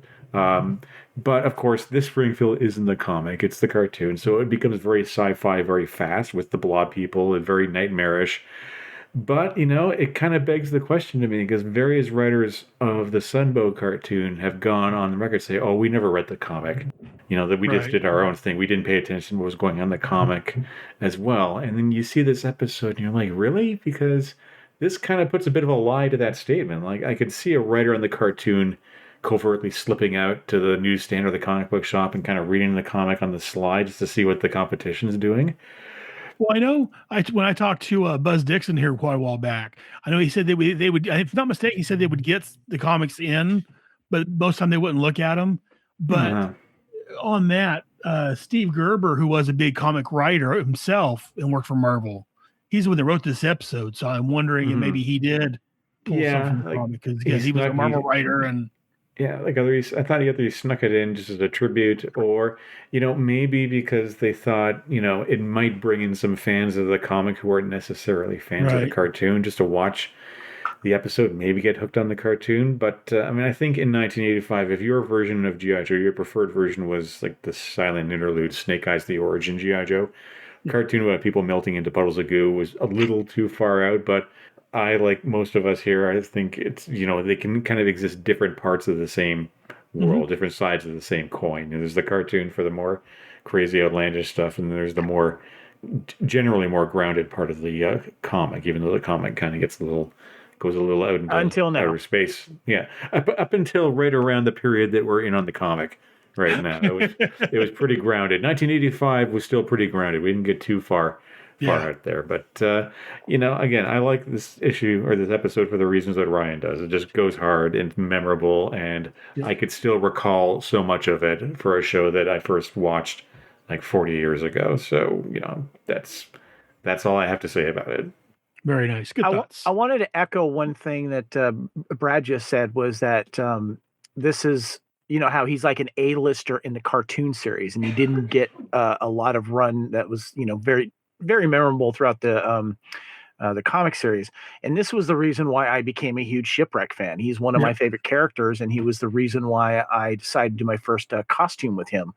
And I just love him and the dynamic of, you know, Polly. And he just became one of the best cartoon characters. And I did want to mention too, is that the Dr. Mulaney does make another appearance in season 2 of the series, which only runs for 30 episodes.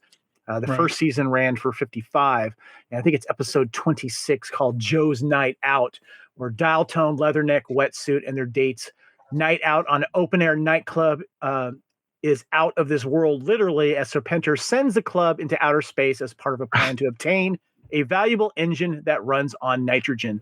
I thought I would mention that plot now because we probably won't get to that episode till about 4 years. Yeah, something like that.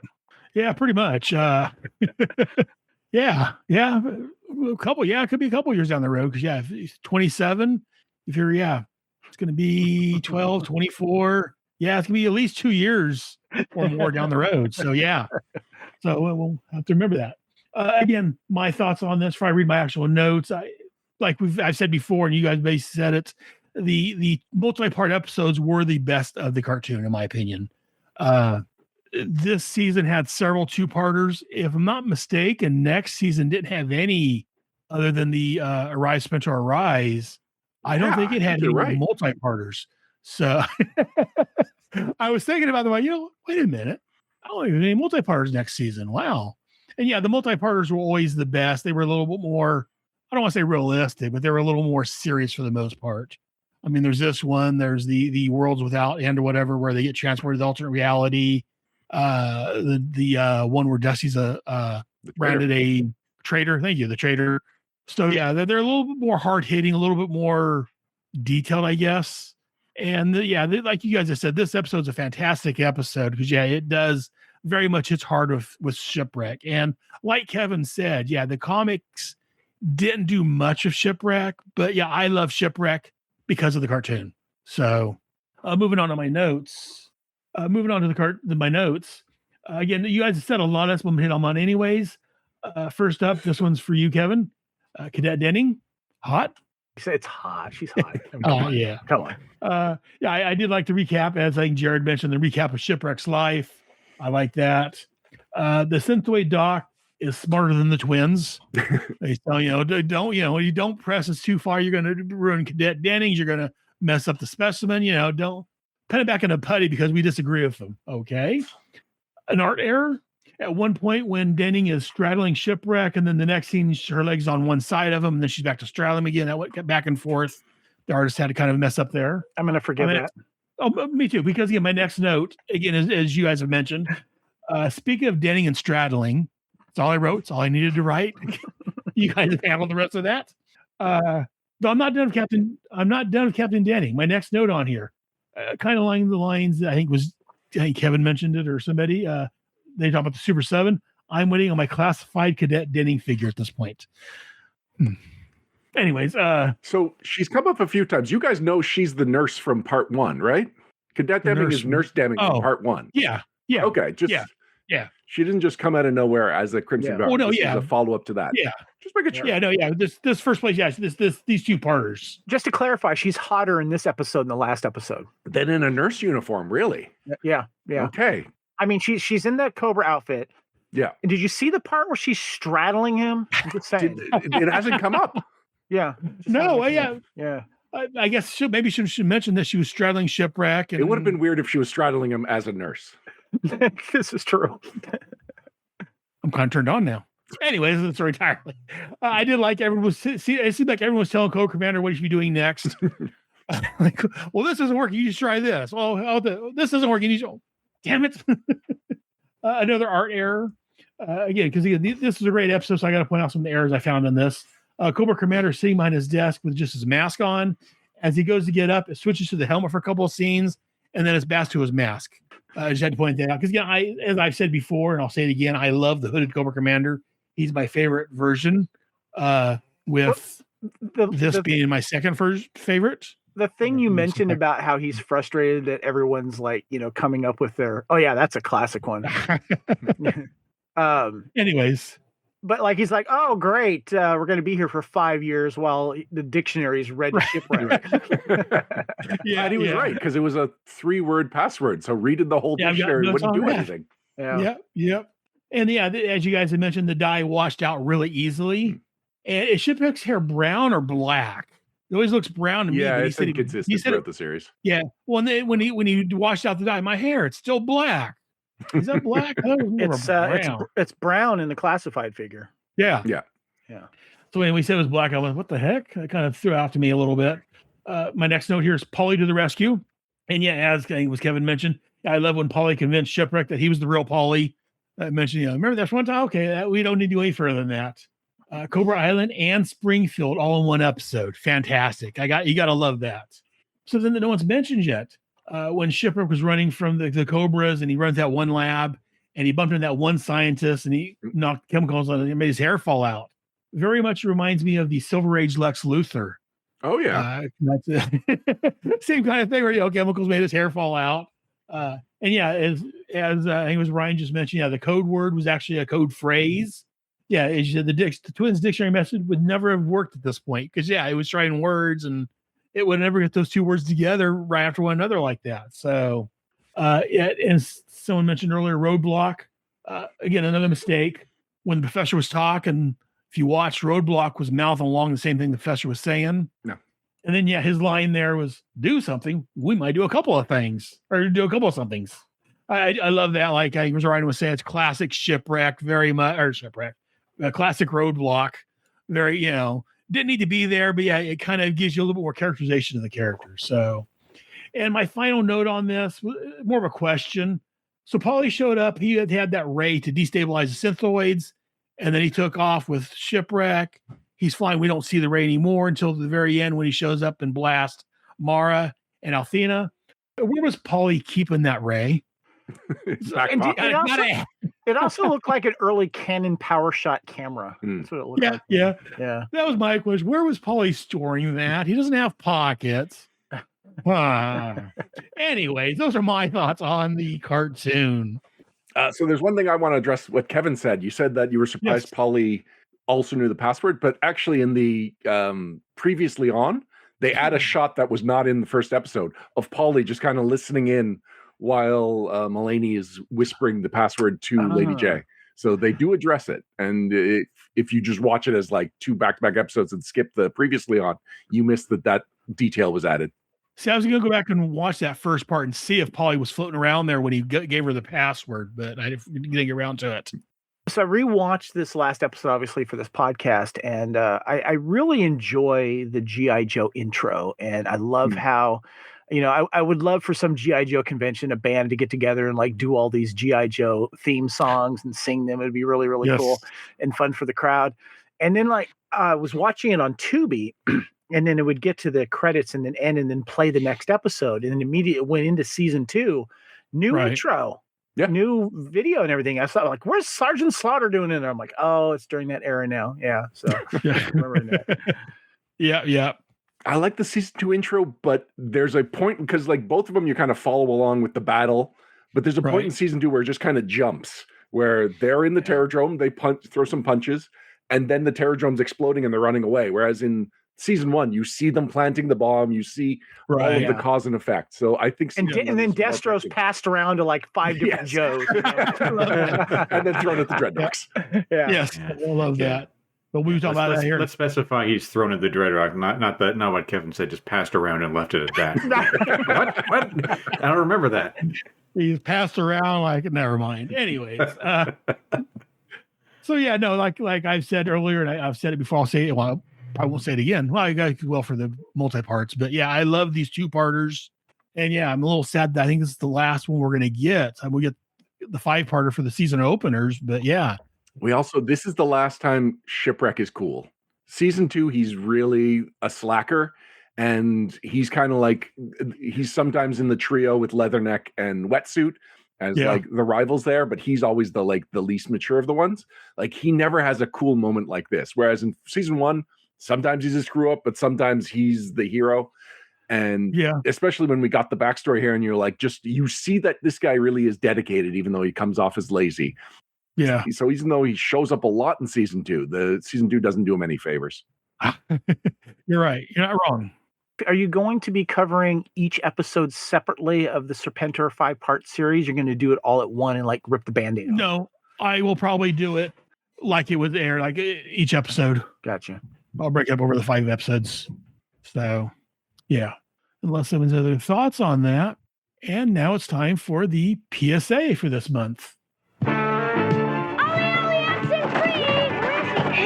where's What's all the excitement? Wakanda! We can't find John. He was heading that way. Oh, no. Check that old refrigerator.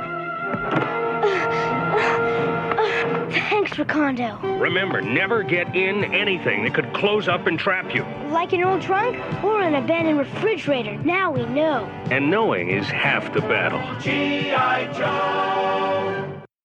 Hey, that refrigerator saved Indiana Jones in Indiana Jones 4. I'm just saying. Okay? Saved him from a nuclear explosion. Okay. This is true. So.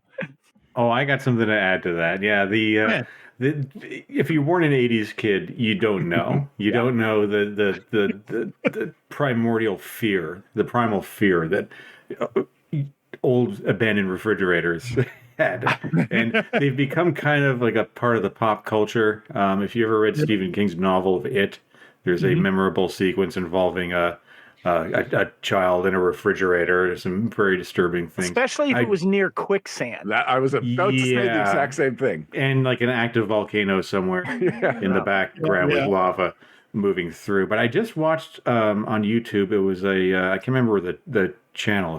If I could, I'd give them a shout out. But talking about very special episodes of the 80s and 90s and counting down the top ones. And there was one which involved a child locking themselves in a refrigerator that had been abandoned. I think it was a Punky Brewster episode. So it was part of the culture at the time. So good on Recondo to remind kids not to go playing in that. Recondo takes it seriously too. He's like, check the fridge.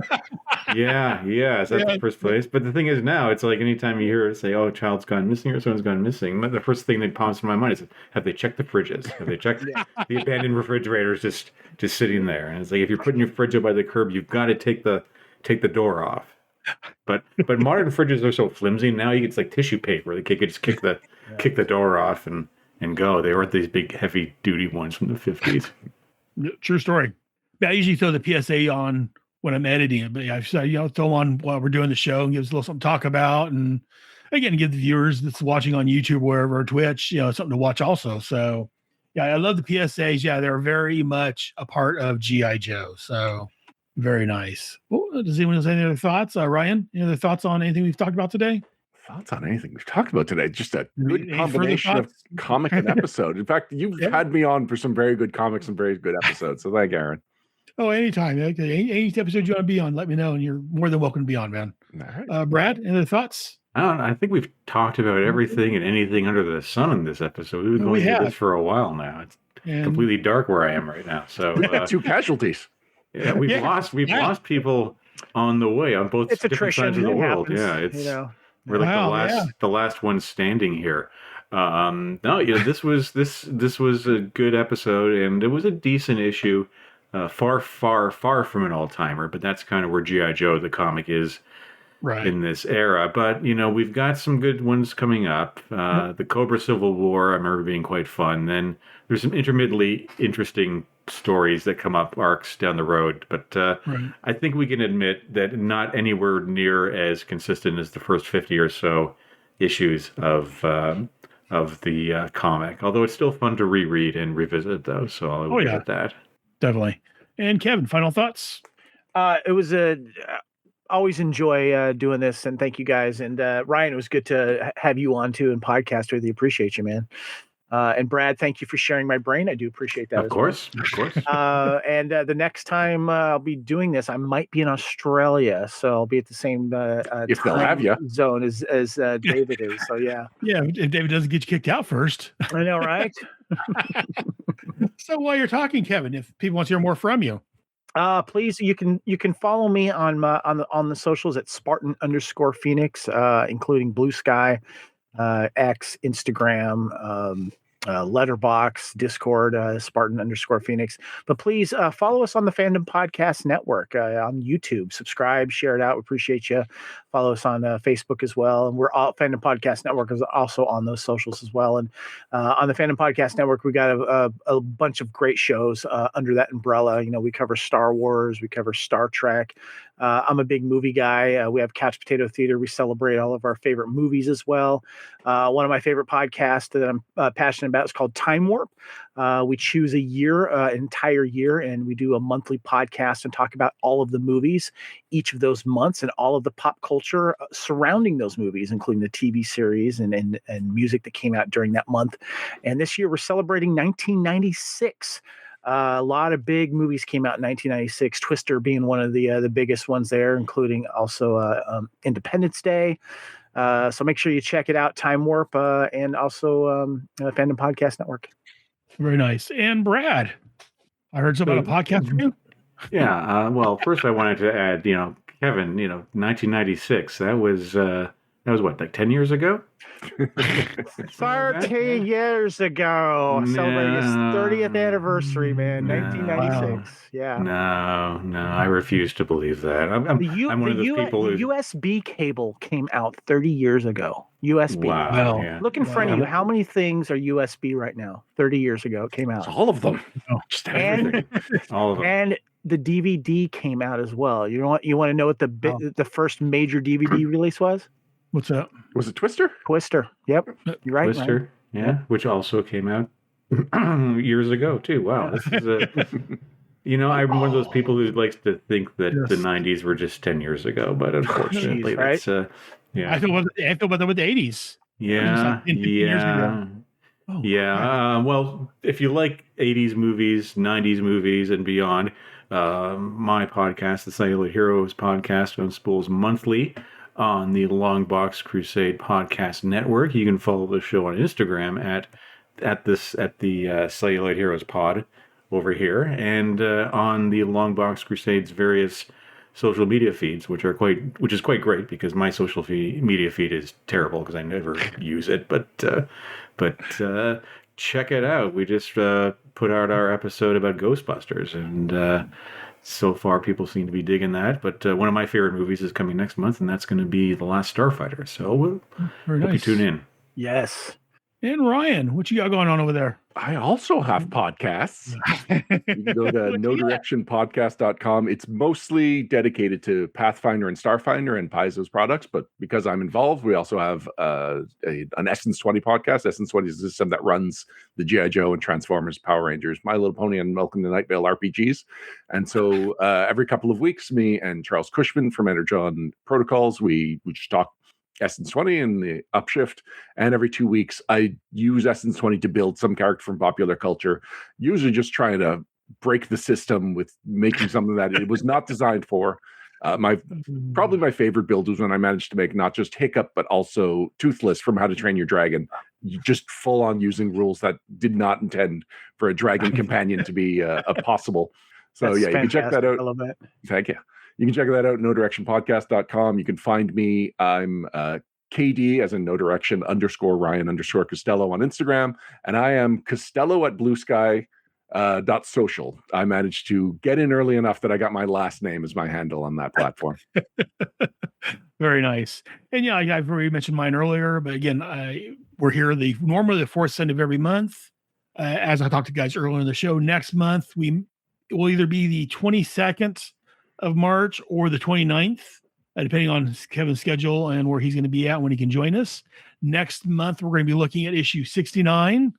69, dudes! Nice. And also, yes. You paused. You were obviously waiting for someone to do it. Well, I'm going to insert an audio effect in there. 69, dudes! But yeah, no, definitely. And again, as I said, this is the season finale, season 1. So we're going to take a month break, and next month, instead of the cartoon, we're going to be looking at Yearbook number 4. So join us then, and I'll post on the socials when that's going to come out, or when we record that. And also, normally it's the third Thursday of every month, I release the Energon Protocols. That's the game that Ryan and, as you mentioned, Charles and a couple other guys we play the G.I. Joe role-playing game.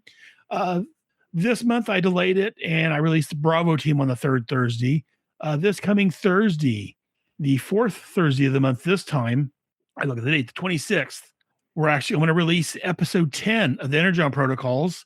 And what we're going to do is like we did once before previously, me and the guys are going to get together on YouTube, and we're going to give we're going to listen to it live and give our thoughts and commentary on it. So then if you guys are free, you want to check out, episode 10 of the Energon Protocols, we should all be there discussing.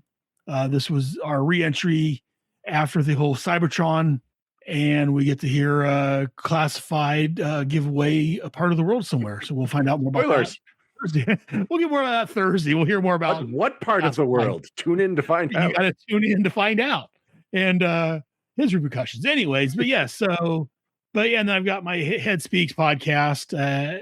So right now I'm looking at the Animal Man series from that Grant Morrison did. Nice. Like I said, I'm waiting on my mail from In Stock Trades, which has like I said, the second G.I. Joe compendium and the Animal Man omnibus, gathering all that Grant Morrison Animal Man stories. So that's going to do it for this month. Until next month, I guess that's going to do. I want to thank everyone out there in YouTube land, everyone that commented, both David Martell and Heinz.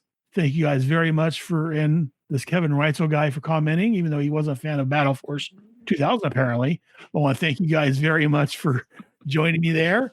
And I want to thank you guys, Ryan. Thank you very much for showing up today. And Kevin, Brad, of course. And to our departed guests, RIP, Jared, and they're not dead, never mind. And David Finn. And David Finn, thank you guys very much for taking time out on a Saturday afternoon to talk 30, 40-year-old comics and cartoons with this old man. Sunday, isn't it? Yeah, it's Sunday. What did I say? Saturday. Oh, wow. I'm really screwed up.